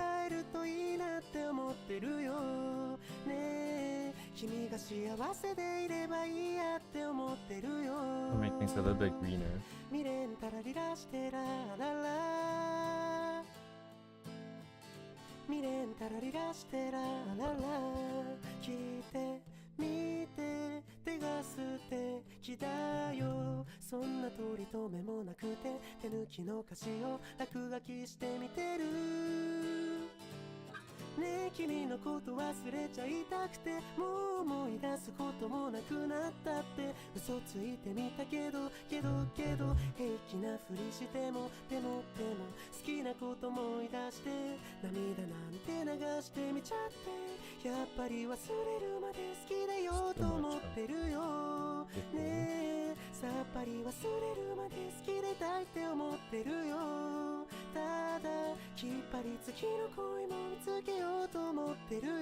Yeah, does it feel like it's the same thing? Let me see.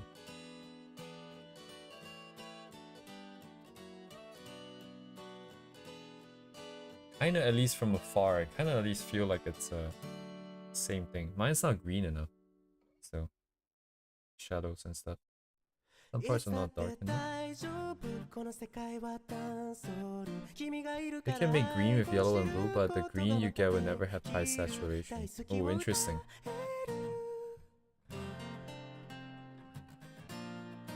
That's an interesting thing to know.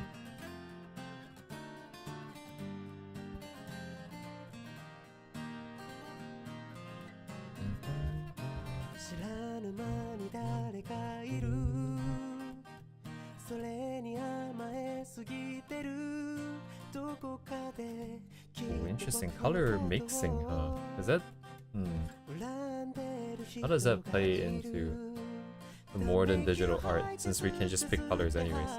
There's some amount of blending happening with the brush opacity, but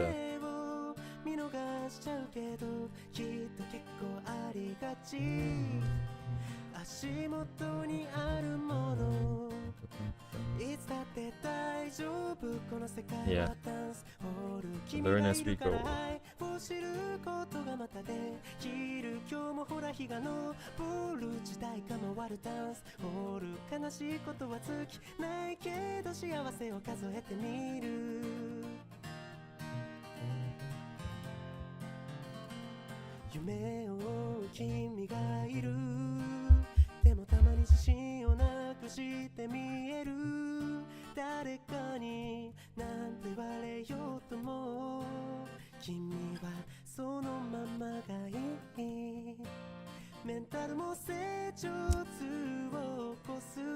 Fine art feeling. Yeah, that's like what traditional people have to think about. Oh shit, my tablet disconnected. So close to what's in the ref, feel like magic. Yeah, it's already feeling like magic to me. Like I already went further than I expect to go, if I'm being honest. Because yeah, I'm seeing a lot of colors, and oh, my tablet's gone again. Damn it. I was back. But at least, like, you know, just like the values, right? As long as I put something down, I compare, and I can see a difference, I can feel a difference. Like you said, whether if it's darker, more saturated, cooler or warmer. And I can still make a change, and then it can just repeat the process until it gets close, I guess. Or what am I talking about? I forgot what I was going to talk about.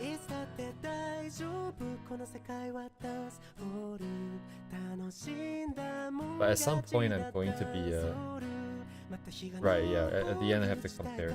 So I think it probably looks quite different to you guys.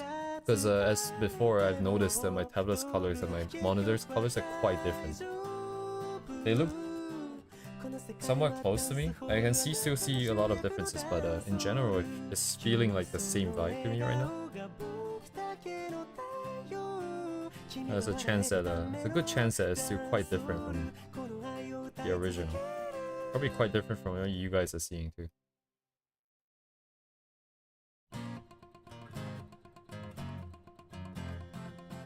But that's fine for me. Oh right, I just remembered. You can always pick color from the canvas, right? And put it in here. To try to make some colors out.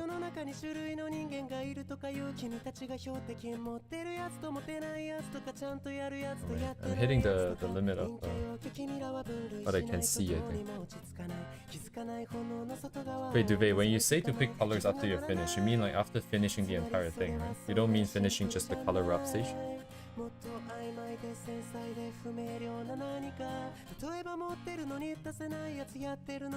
Somehow I feel like it might not be a bad idea to oh, I see, okay. Might not be a bad idea to maybe do it like a quick one just before you start really committing to the shapes and the actual rendering. I don't know. Right.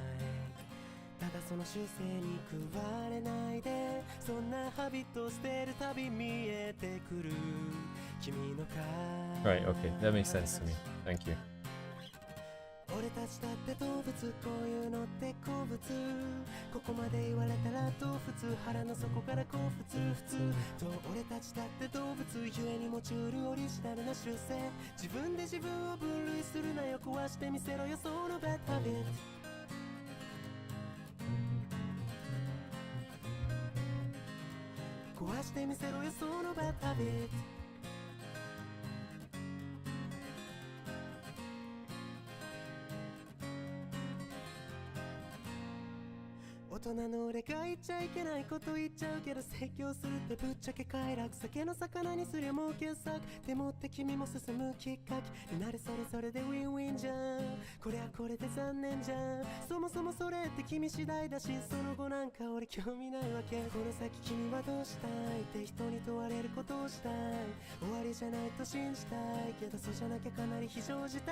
Tablet's gone again. Wait, you think color looks different and you don't know why? Ah, right. Yes. Oh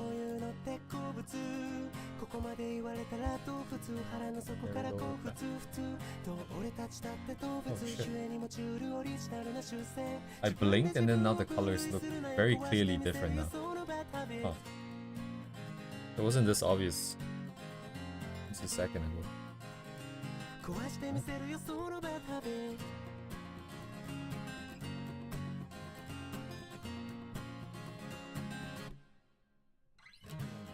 たちだって動物こういうのって好物ここまで言われたらどう普通腹の底からこう普通俺たちだって動物ゆえにもチュールオリジナルな習性自分で自分を分類するなよ壊してみせろよそのバッドハビット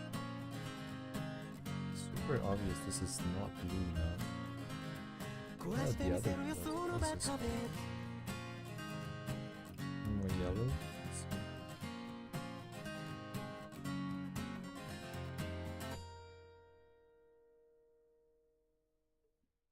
More yellow. 君の右手は頬をついている僕は左手にぬるいマグカップ君の右眉は少し垂れている朝がこんなにも降った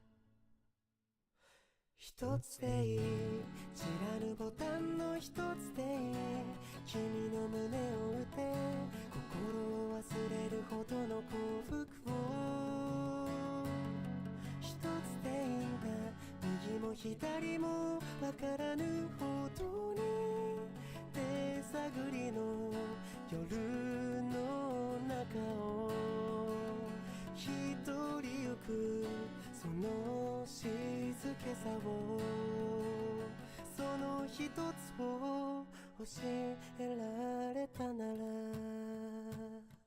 君の左眉は少し垂れているうまく思い出せない僕にはわからないみたい君の右手にはいつか買った小説あれ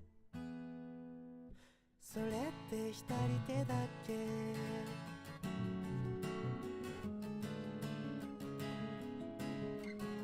一つでいい夜の日差しの一つでいい君の胸を打つ心を覗けるほどの感傷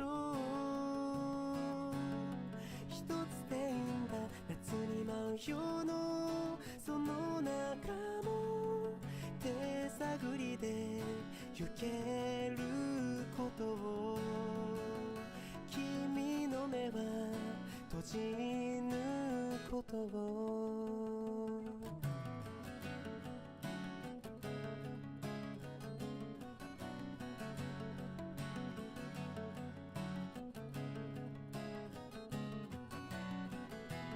僕の体から心を少しずつ剥がして君に渡してその全部をあげるから剣の塚からルビーをこの瞳からサファイアを鉛の心臓はただそばに置いて一つでいい知らぬボタンの一つでいい君の胸を打て涙も忘れるほどの幸福を少しでいいんだ今日の小雨が止むための太陽 Why is that thing too blue?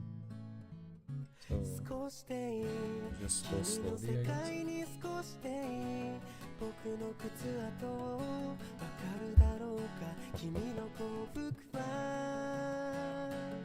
一つじゃないんだ右も左もわからぬほどに手探りの夜の中を君が行く長いこれからを僕だけは笑わぬことをその一つを教えられたなら何を食べても味がしないんだ体が消えてしまったようだあなたの心と私の心がずっと一つだと思ってたんだ。夕闇迫る雲の上、いつも一羽で飛んでいる。たかはきっと悲しかろう。音も途絶えた風の中、空を掴んだその翼、休めることはできなくて、心を何に例えよう。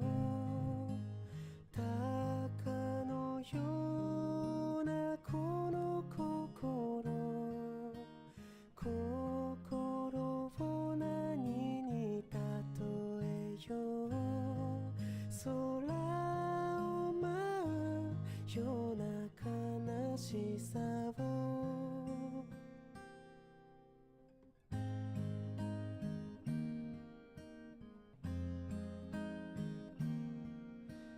雨のそぼ降る岩陰にいつも小さく咲いている。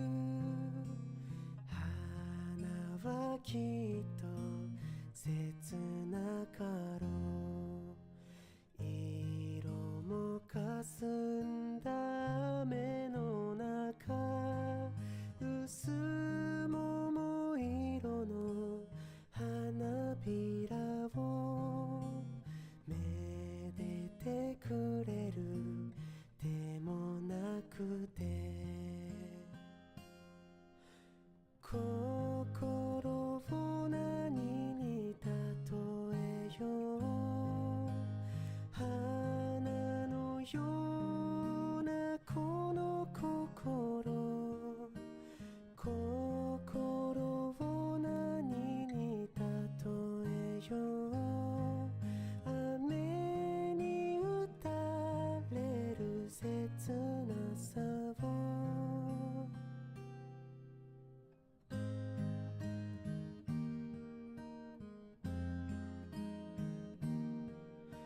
人影絶えた野の道を私と共に歩んでる。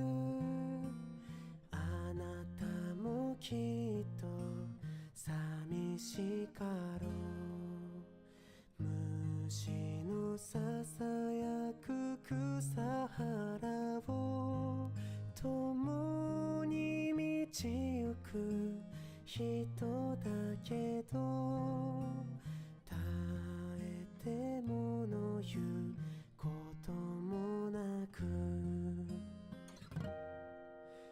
心を何に例えよう。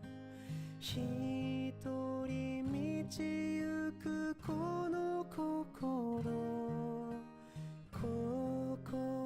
を何に例えよう。一人ぼっちの寂しさを、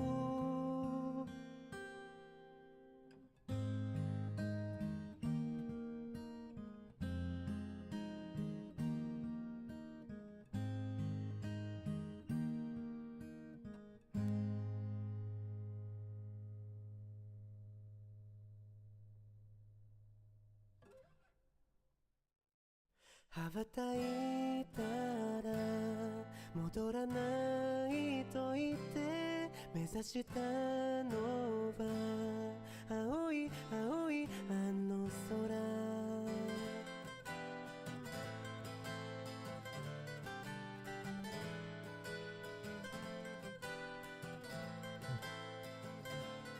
Stupid as tablet.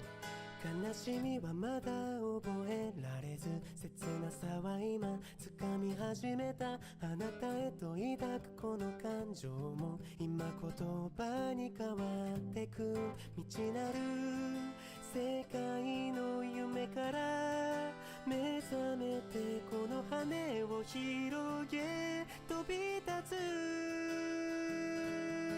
羽ばたいたら戻らないと言って目指したのは白い白いあの雲突き抜けたら見つかると知って振り切るほど青い青いあの空青い青いあの空青い青いあの空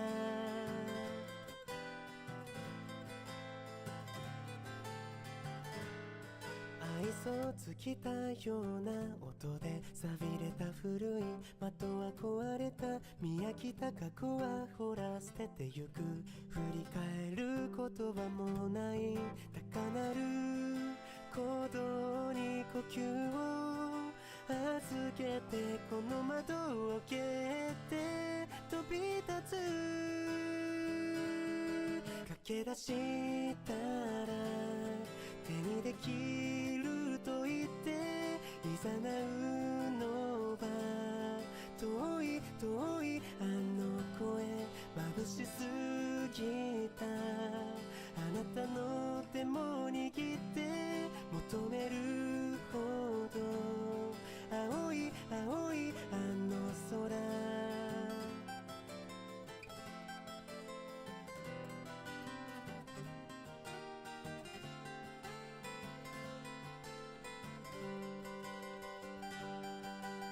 落ちてゆくと分かっていたそれでも光を追い続けてくよ羽ばたいたら戻れないと言って探したのは白い白いあの雲突き抜けたら見つかると知って振り切るほど青い青いあの空青い青いあの空青い青いあの空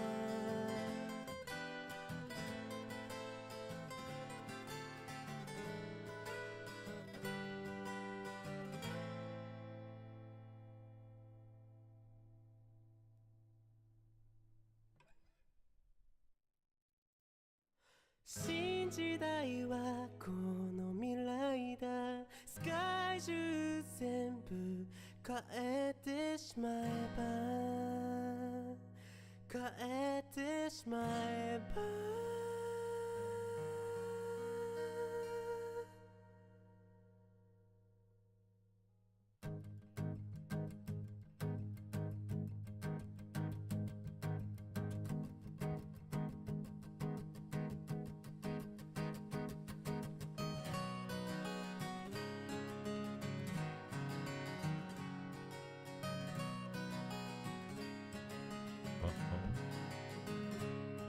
Going to my 邪魔 place? 者嫌なものなんて決してこの世とメタモルフォーゼショーゼミュージック君が起こすマジック Maybe one day. 目を閉じれば未来が開いて I いつ don't までも終わりが来ないようにって don't know how to answer that. この歌を歌うよ Do you wanna play リアルゲームギリギリ綱渡りみたいな旋律認めない戻れない忘れたい夢の中にさして I wanna be free 見えるよ新時代が世界の向こうへ咲くよニューワー新時代はこの未来だ世界中全部変えてしまえば変えてしまえば果てしない音楽がもっと届くように夢は見ないわ君が成した僕を信じて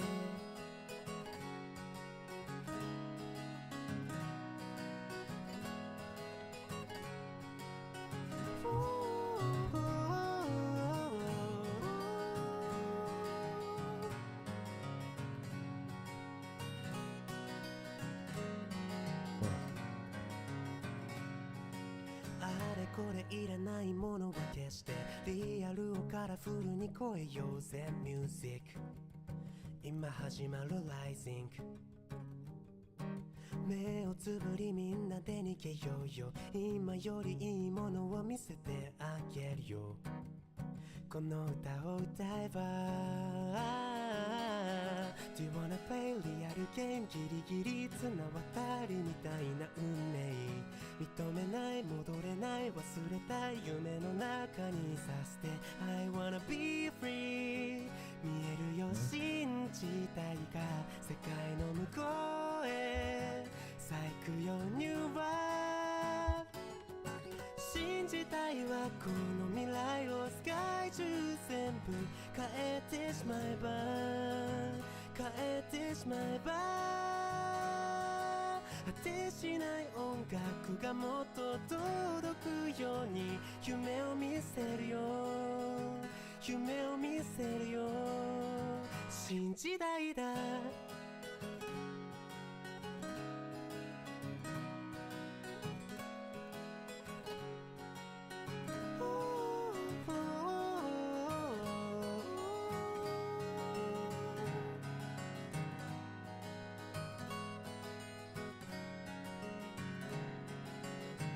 新時代だ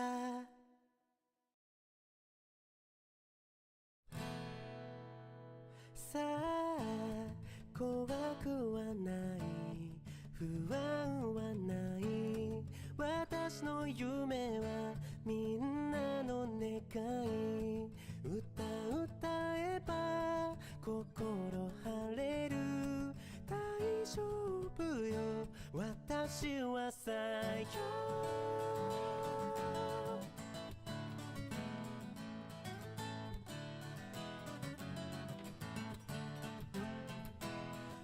私の声が小鳥を空へ運ぶなびいた服も踊り子みたいでさあなたの声が私を奮い立たせトゲが刺さってしまったならほらほら置いてみたこと I'm finishing stream? Am I finishing stream?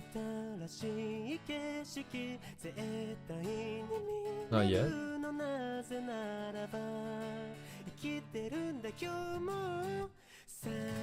There's a subtitle doing weird stuff.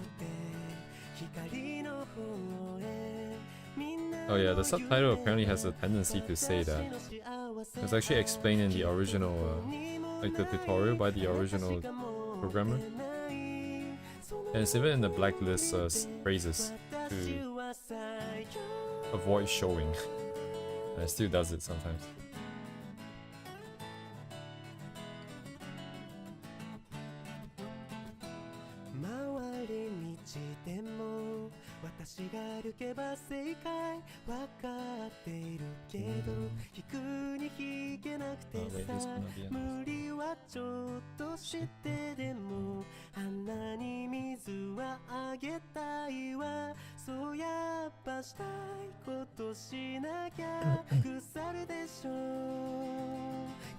Man, my tablet needs to stop blinking at me.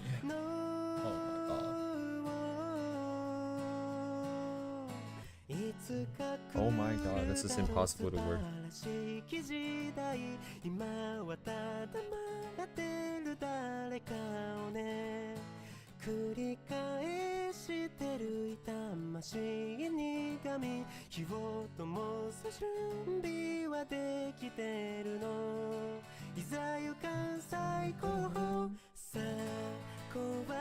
Yeah, it's constantly blinking because of the connector being bad. It's time to change one, but like I mean I could change one, but like I still feel kind of bad because there's nothing wrong with the tablet itself, it's the wire. I remember previously mentioning that I was gonna try and look for a wire, but I haven't yet.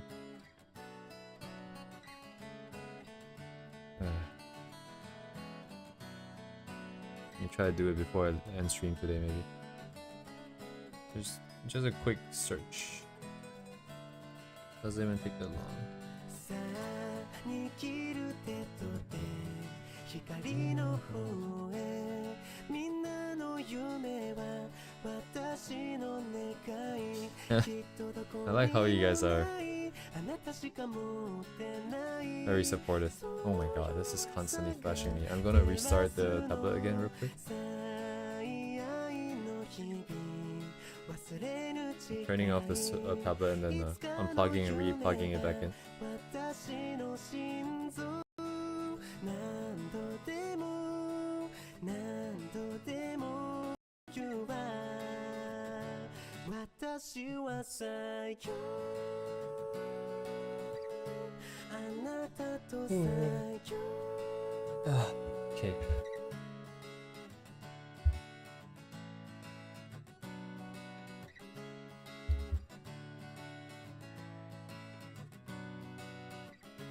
あなたと最強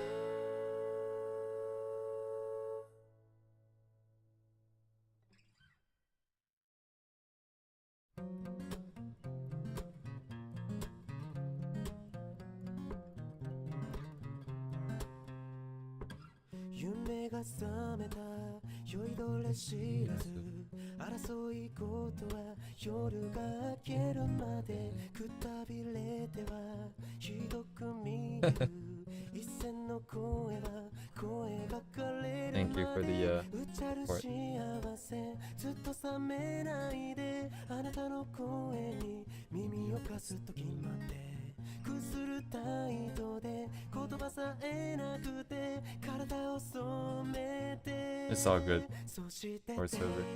あられあられほらそう悪くないわくする先までミリグラムめいめい重ね重ね損害そう悪くないわ酔いどれ知らずの恋が滝だから Thank you for always being so passionate with helping me out. 歌の声は数知らず迷い込んだらそこは君のね見て綺麗白昼無論と一線を隠して戸を開け I'll る do my だけ best to 以下の幸せきっと handle everything on my side here. あなたのそばに耳を貸すと決まってくする態度で言葉さえなくて心を染めてそれはデイデイあられあられ将来そう悪くないわくする私は生きているめいめい重ね重ね損害そう悪くないわ酔いどれ知らずの物語ダラダバディビダビドゥハ Man, there's this translucent material over here. It's gonna be interesting. I'll deal with that way later. But yeah, regarding the money stuff, I would like to keep this channel as free and clean as possible. I don't want to appear too cold. I am very appreciative of your offers. But at the same time, I want to keep it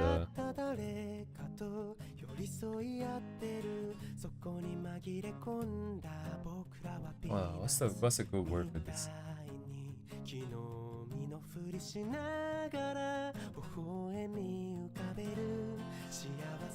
Anyways, eventually I hope I can come up with something that's more worth people's money before I accept any form of monetary support.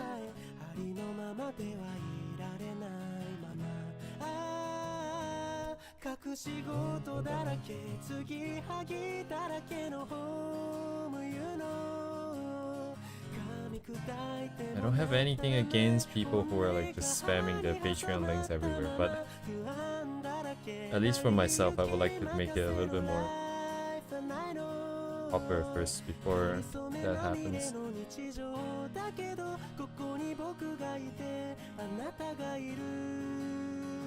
この真実だけでも胃がもたれてゆく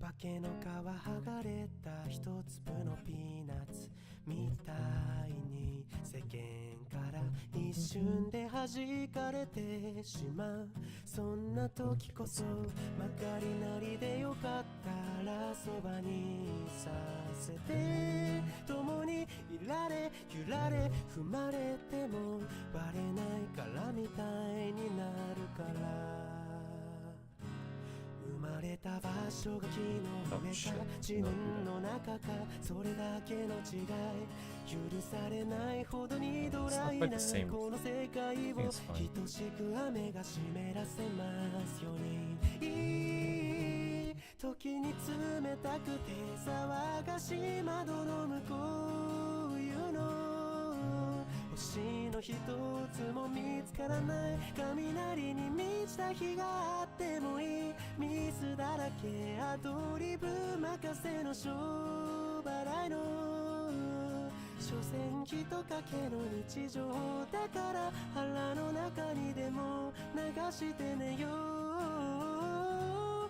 隠し事だらけ継ぎはぎだらけのホームユノとっておきも出来合いも残さずに全部 The shapes are not in the right spot. 普通などない正解などないライフはないのかりそめまみれの日常だけどここに僕がいてあなたがいるこの真実だけでも胃がもたれてゆくこの一つ紙の奇跡を噛みしめてゆく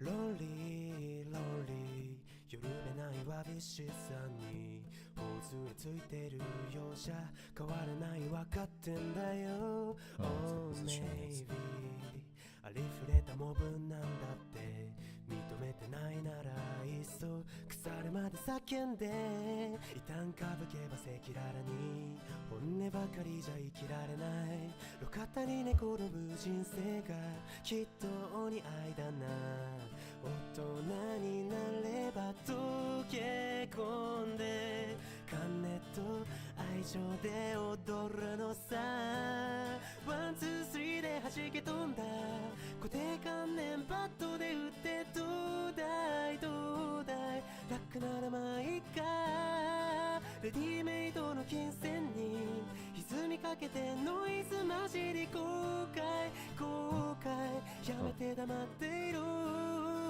下に乗った苦い感情ばかりが発火して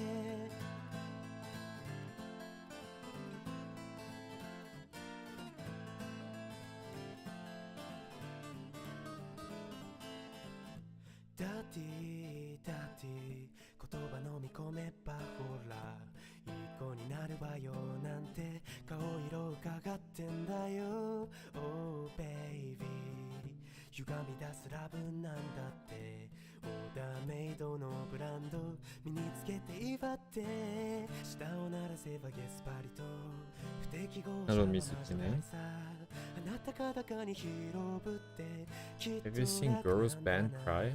社会の外はどこですか Don't think I did not. ワンツースリーで砕け飛んだ既成概念真っ赤に塗っての Other than like super famous animes, I don't think I've watched any in the recent years. Hello, hello.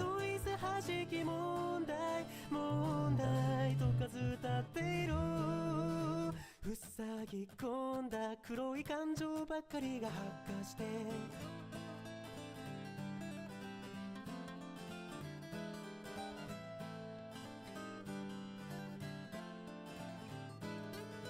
ねほらまた始まった比較ばかりで飽きたんだ大人にだけはなりたくなんかない天の尺なのほっといて私気づいたのワンツースリーで弾け飛んだ固定観念バットで打ってどうだい楽ならまあいっかレディメイドの金銭に歪みかけてノイズ混じり後悔やめて黙ってよ I apologize, I'm kind of dry in terms of everything else that happens in life. Nothing's too interesting. Just fully focused on the Live 2D and trying to grind art. The only thing interesting I think is like I went to Any Revel this weekend. I don't know if it's the biggest, but it's definitely one of the biggest anime conventions in Vancouver. It's kind of okay. I think I like Comic Cat more because it's more art focused.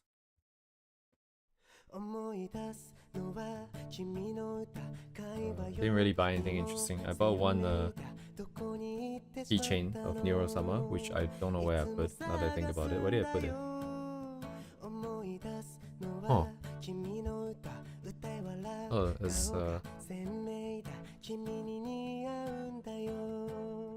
if you make color wheel with RYB, the complementary color of red is green while the actual RGB wheel is cyan. Oh, okay, right. Yeah, it's interesting.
Oh wait, it's behind, right? Okay, that's cool.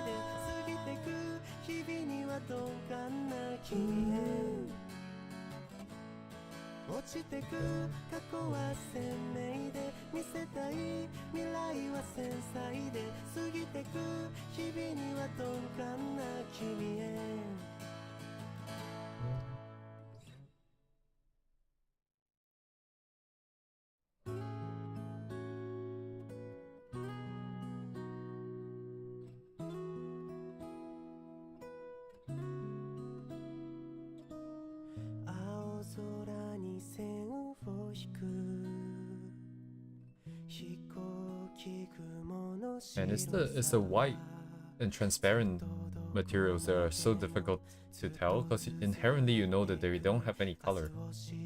Oh my god, what am I looking at?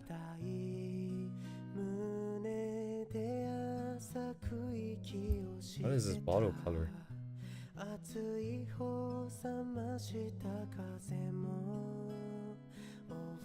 It's the same color as this one. I don't know how that is. Maybe it's this color? Kind of bright. 静かな声にほどかれて叫びたいほど懐かしい I'm just gonna have to eat shit for a bit and figure it out afterwards. 真夏の光あなたの肩に揺れてた木漏れ日 You're not green enough, I think, my shadow. Make it a little bit greener.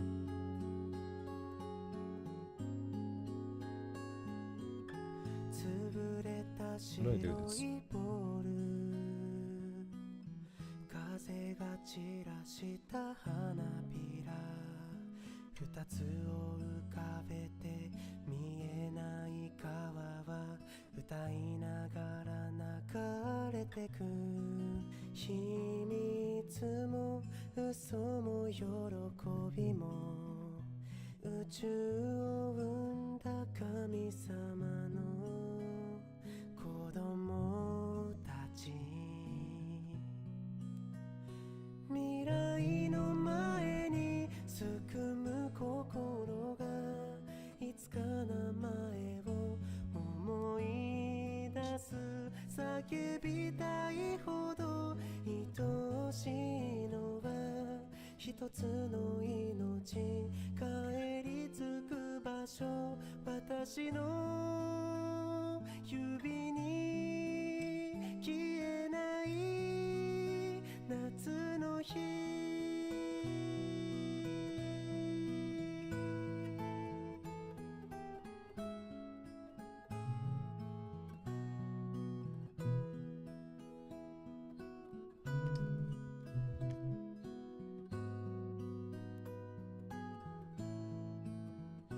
未来の前にすくむ心がいつか名前を思い出す叫びたいほど愛しい Okay, yeah, the Blemo brushes are kind of cheap, man. You can really just make the color a little bit more orange and then don't have to worry about actually choosing the color.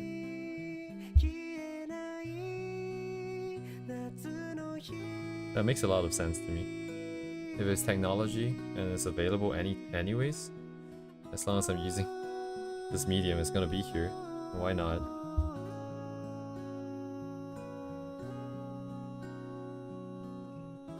I mean, inherently we do also know that it was supposed to be a bit redder, so it really is just a matter of time before we find it, even if we did it manually. Justifying being lazy, anyways.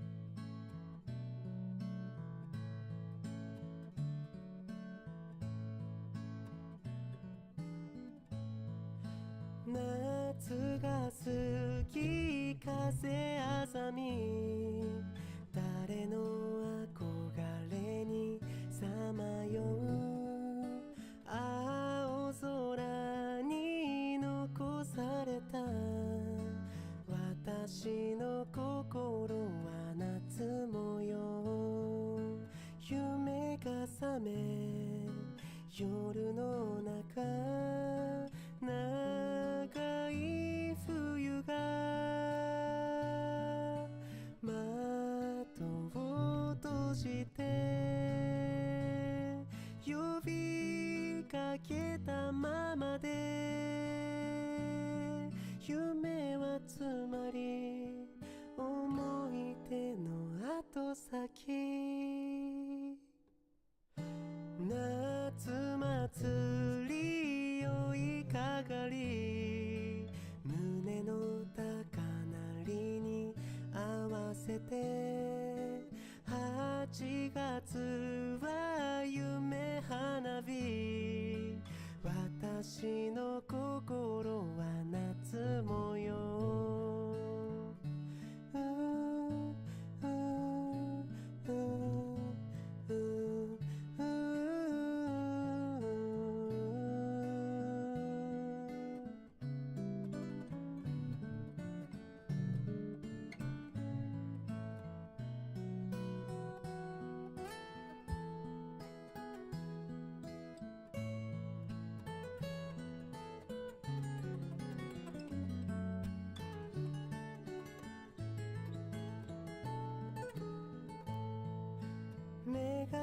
めて夢の後長い影が夜に伸びて星屑の空へ夢はつまり思い出の後先夏が過ぎ風あざみ誰の憧れにさまよう8月は夢花火私の心は夏模様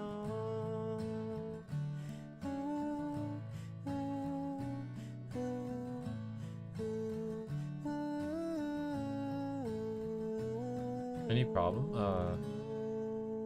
Just as a whole, right? I'm mostly ignoring some of the proportions, not caring too much. But colors wise, yeah, I'm trying to see all the areas that I was off before. The shadows are not green enough. The lighting isn't orange enough. It was too white. The walls were not dark enough. I think the orange bench on the shadow side, I still don't know what I'm looking at. The bottles, I don't know what I'm looking at. The colors of the bottles.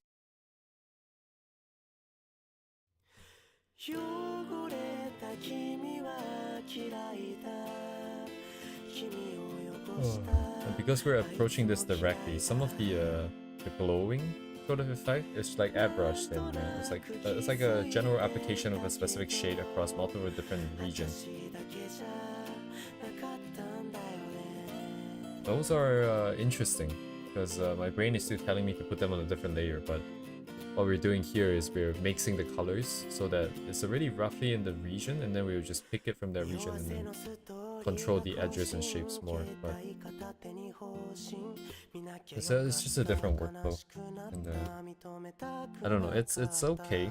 I think so far everything feels okay. It's just that I don't know where to go from here necessarily.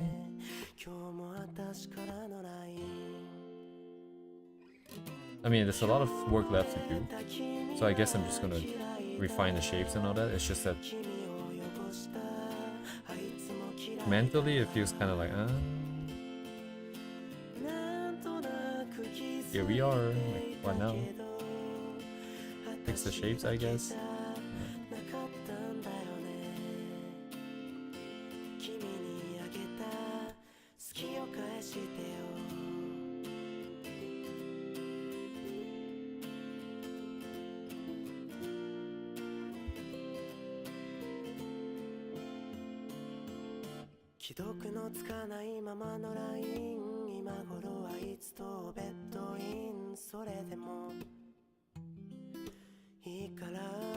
This part is too saturated.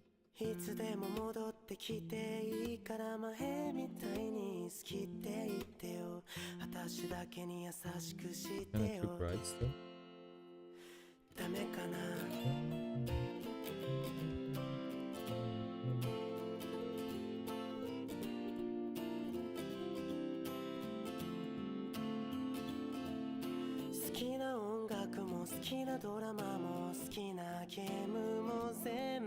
Also persuaded once you have this many colors, let's see. So it needs to be sorted out a bit earlier. Yeah, next time I definitely try blocking out the shapes first. Then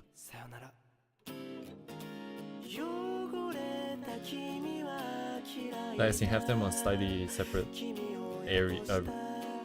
layers, I think. But it wouldn't be as free to work on afterwards. Anyways, we'll try different stuff.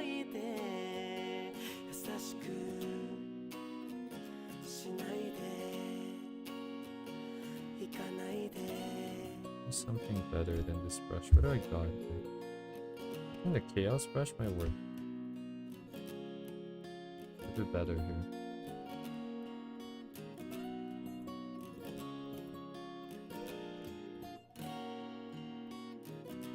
Okay, so no more mixing. This is very specifically blobbing colors in.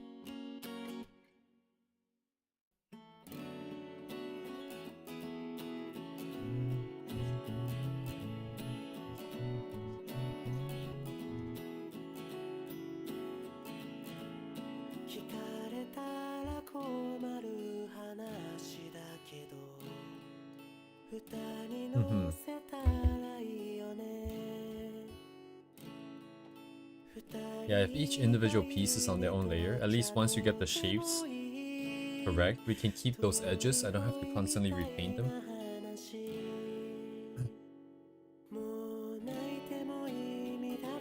It becomes slightly less free because now you again have different stuff on different layers, but it's still better than my usual. And then you can get more control, I suppose, with the airbrush and stuff like that. You can airbrush a whole bunch of stuff at the same time together on the same plane.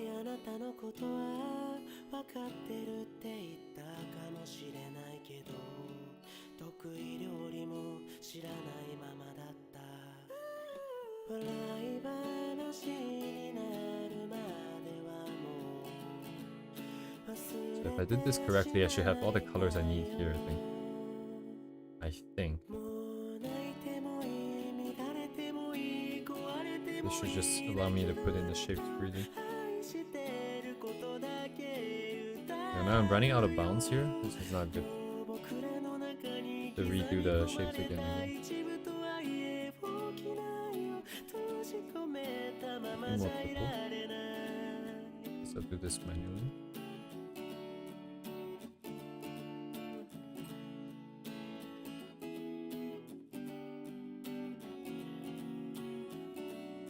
The resolution is too fixed.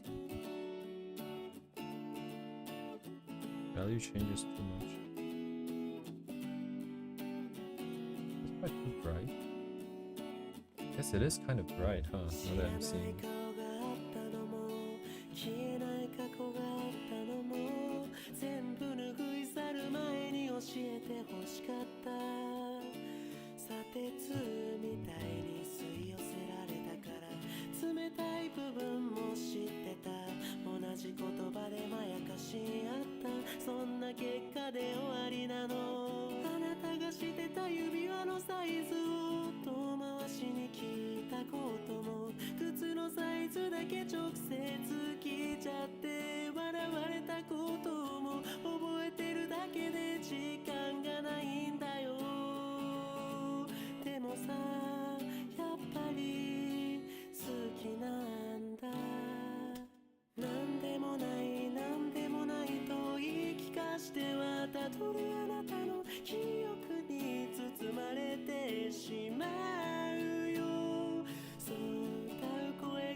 I definitely don't hate the process though, I would say.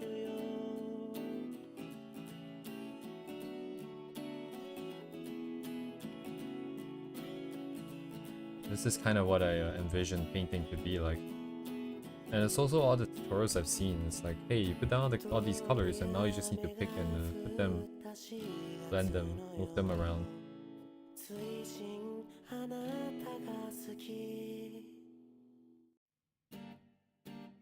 Okay, but this part is still kind of awkward. So not only do I have to put them on the same part, if there's cast shadows like this on like a very complicated surface, definitely need to make use of yeah. Oh, I see. So we can, oh, okay. That's what the color picker setting is for, because color picker can pick from just the color you're on, right? Instead of the display color. So I could have set out like a plane here for the floor. I can put in some rough colors and stuff, like rough patterns on it. Drop the cast shadow on using multiply, put the lighting on using screen. Then I can still pick the color from the floor and just paint the floor, while keeping the multiply and stuff effects on without having to change them, without having to turn them off to select colors. That would be a lot smoother than what we're dealing with here. Right, so if it's just lighting by itself, it's fine. whenever cast shadow comes in, I need to be more aware.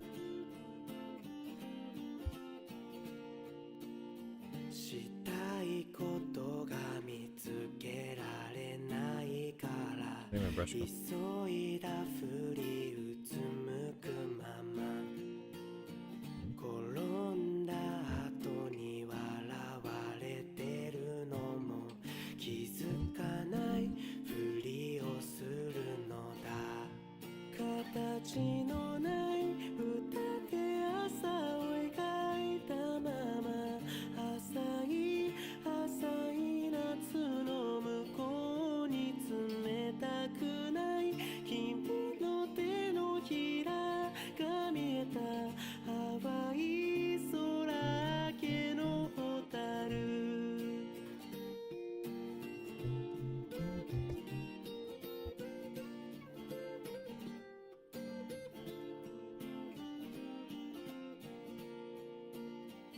自分がただのシミに見えるほど嫌いなものが増えたので地球の裏側へ飛びたいのだ無人の駅に届くまで昨日の僕に出会うまで胸が痛いから下を向くたびに君がまた遠くを行くんだ夢を見たい僕らを汚せさらば昨日世に咲く日の花 As usual, this part takes longer than if you have just painted this originally, because trying to match the patterns takes a little bit more time. Yeah, I won't be able to get the edges very clean here. With this setup, it's a bit harder to get it clean. I have to repaint all these edges. 花を見ていた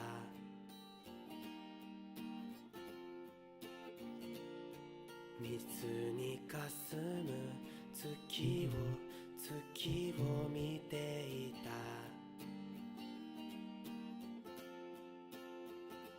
から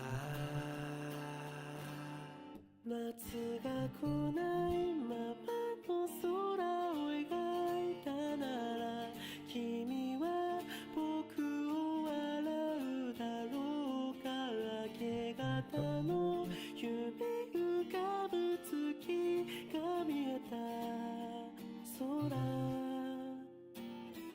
朝が来ないままで息ができたなら遠い遠い夏の向こうへ冷たくない君の手のひらが見えた淡い朝焼けの夜空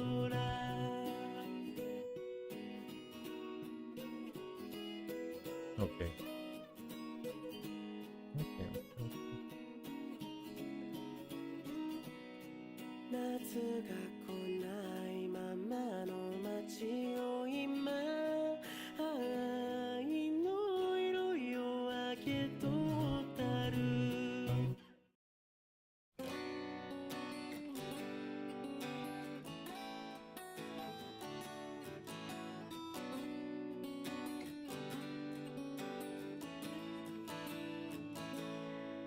僕がずっと前から思ってることを話そうか友達に戻れたらこれ以上はもう望まないさ君がそれでいいなら僕だってそれで構わないさ嘘つきの僕が吐いた反対言葉の愛の歌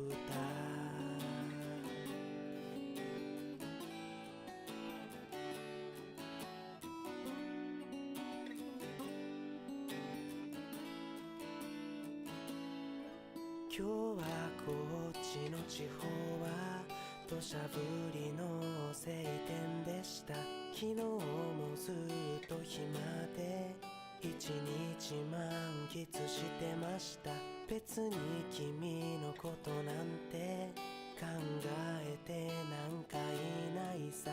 いやでもちょっと本当は考えてたかもなんて。メリーゴーランドみたいに回る僕の頭ん中はもうぐるぐるさ。この両手からこぼれそうなほど君にもらった愛はどこに捨てよう。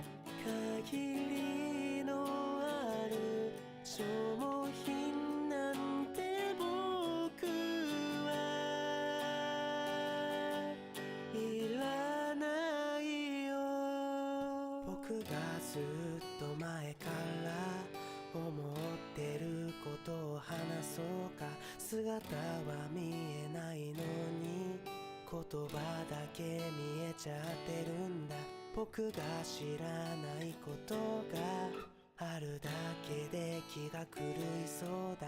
ぶら下がった感情が綺麗なのか汚いのか僕にはまだわからず、捨てるあてもないんだ。言葉の裏の裏が見えるまで待つからさ。待つくらいならいいじゃないか。進む君と止まった僕の縮まらない月を何で埋めよう。まだ素直に言葉にできない僕は天性の弱虫さ。この両手からこぼれそうなほど君に渡す愛を誰に譲ろう。そんなんどこにも当てがあるわけないだろう。まだ待つよ。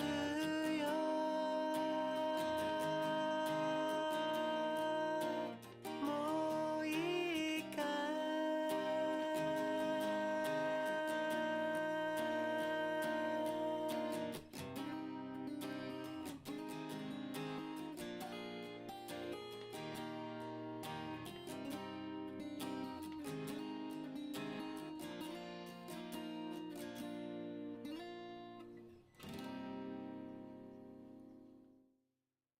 君の虜になってしまえばきっとこの夏は充実するの。もっともう戻れなくたって忘れないで。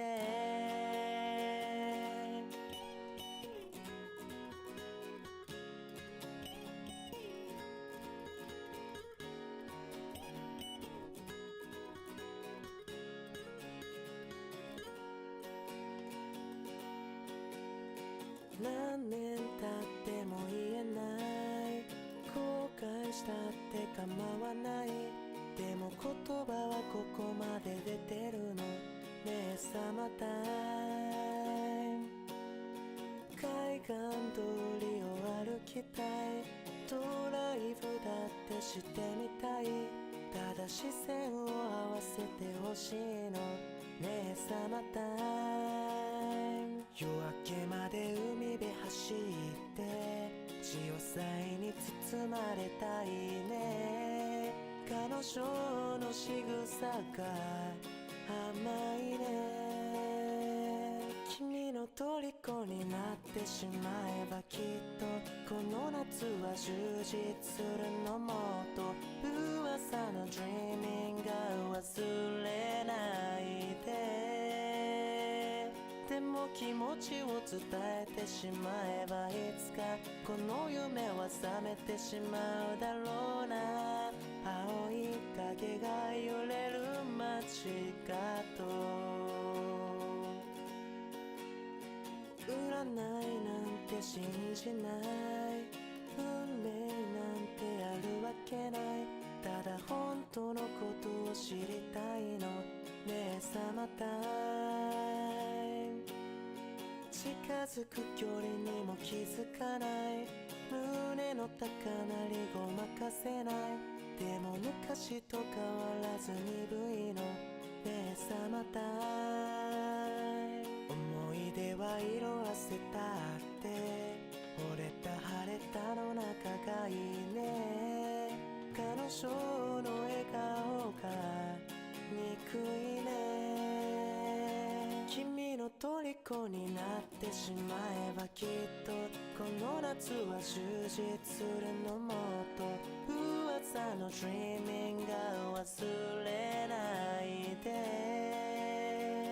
でも気持ちを伝えてしまえばいつかこの夢は覚めてしまうだろうな青い影が揺れる Yeah, like this is pretty nice, I think.「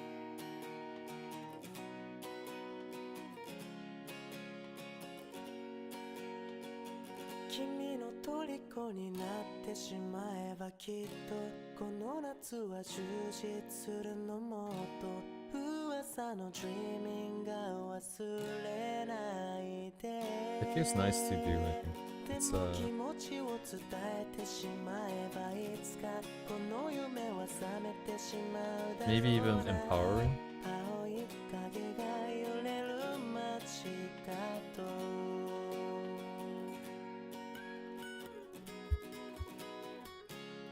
So it doesn't look that bad. Oh, I didn't even save this. 3 hours and I haven't saved my file yet. Let's just call it pain. I've spent like as long as it takes to get this as fleshed out as possible, just so I can see what my limit is. But today I'm gonna have to stop here. And then one out of many indeed. Which one is reflected light? Yes, yes. I have some at least I have some ideas of what's happening with the lights and stuff. Oh no, Deve, I'm not done with this one yet. I think I'm gonna keep going with this one tomorrow.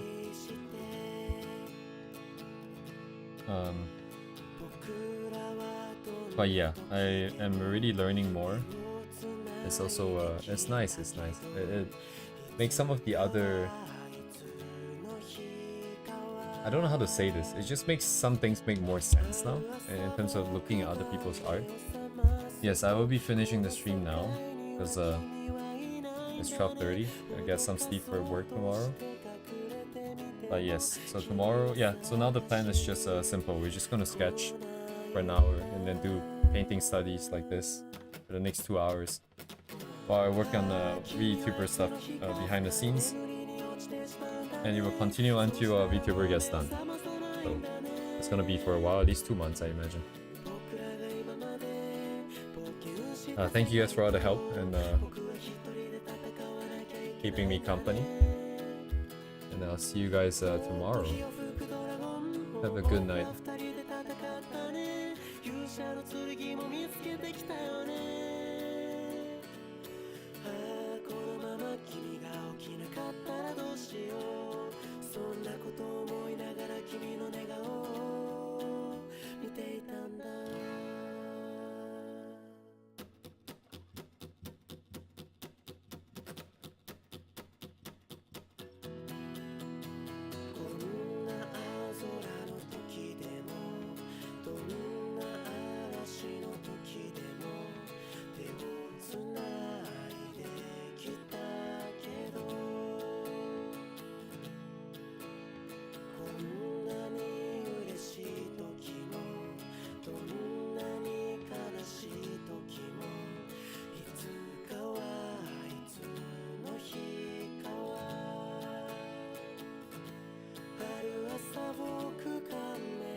の日か深い眠りに落ちてしまうんだね。そうしたらもう目を覚まさないんだね。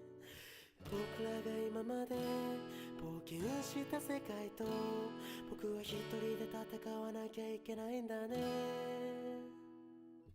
ああまだ見ぬ宝も僕ら二人で探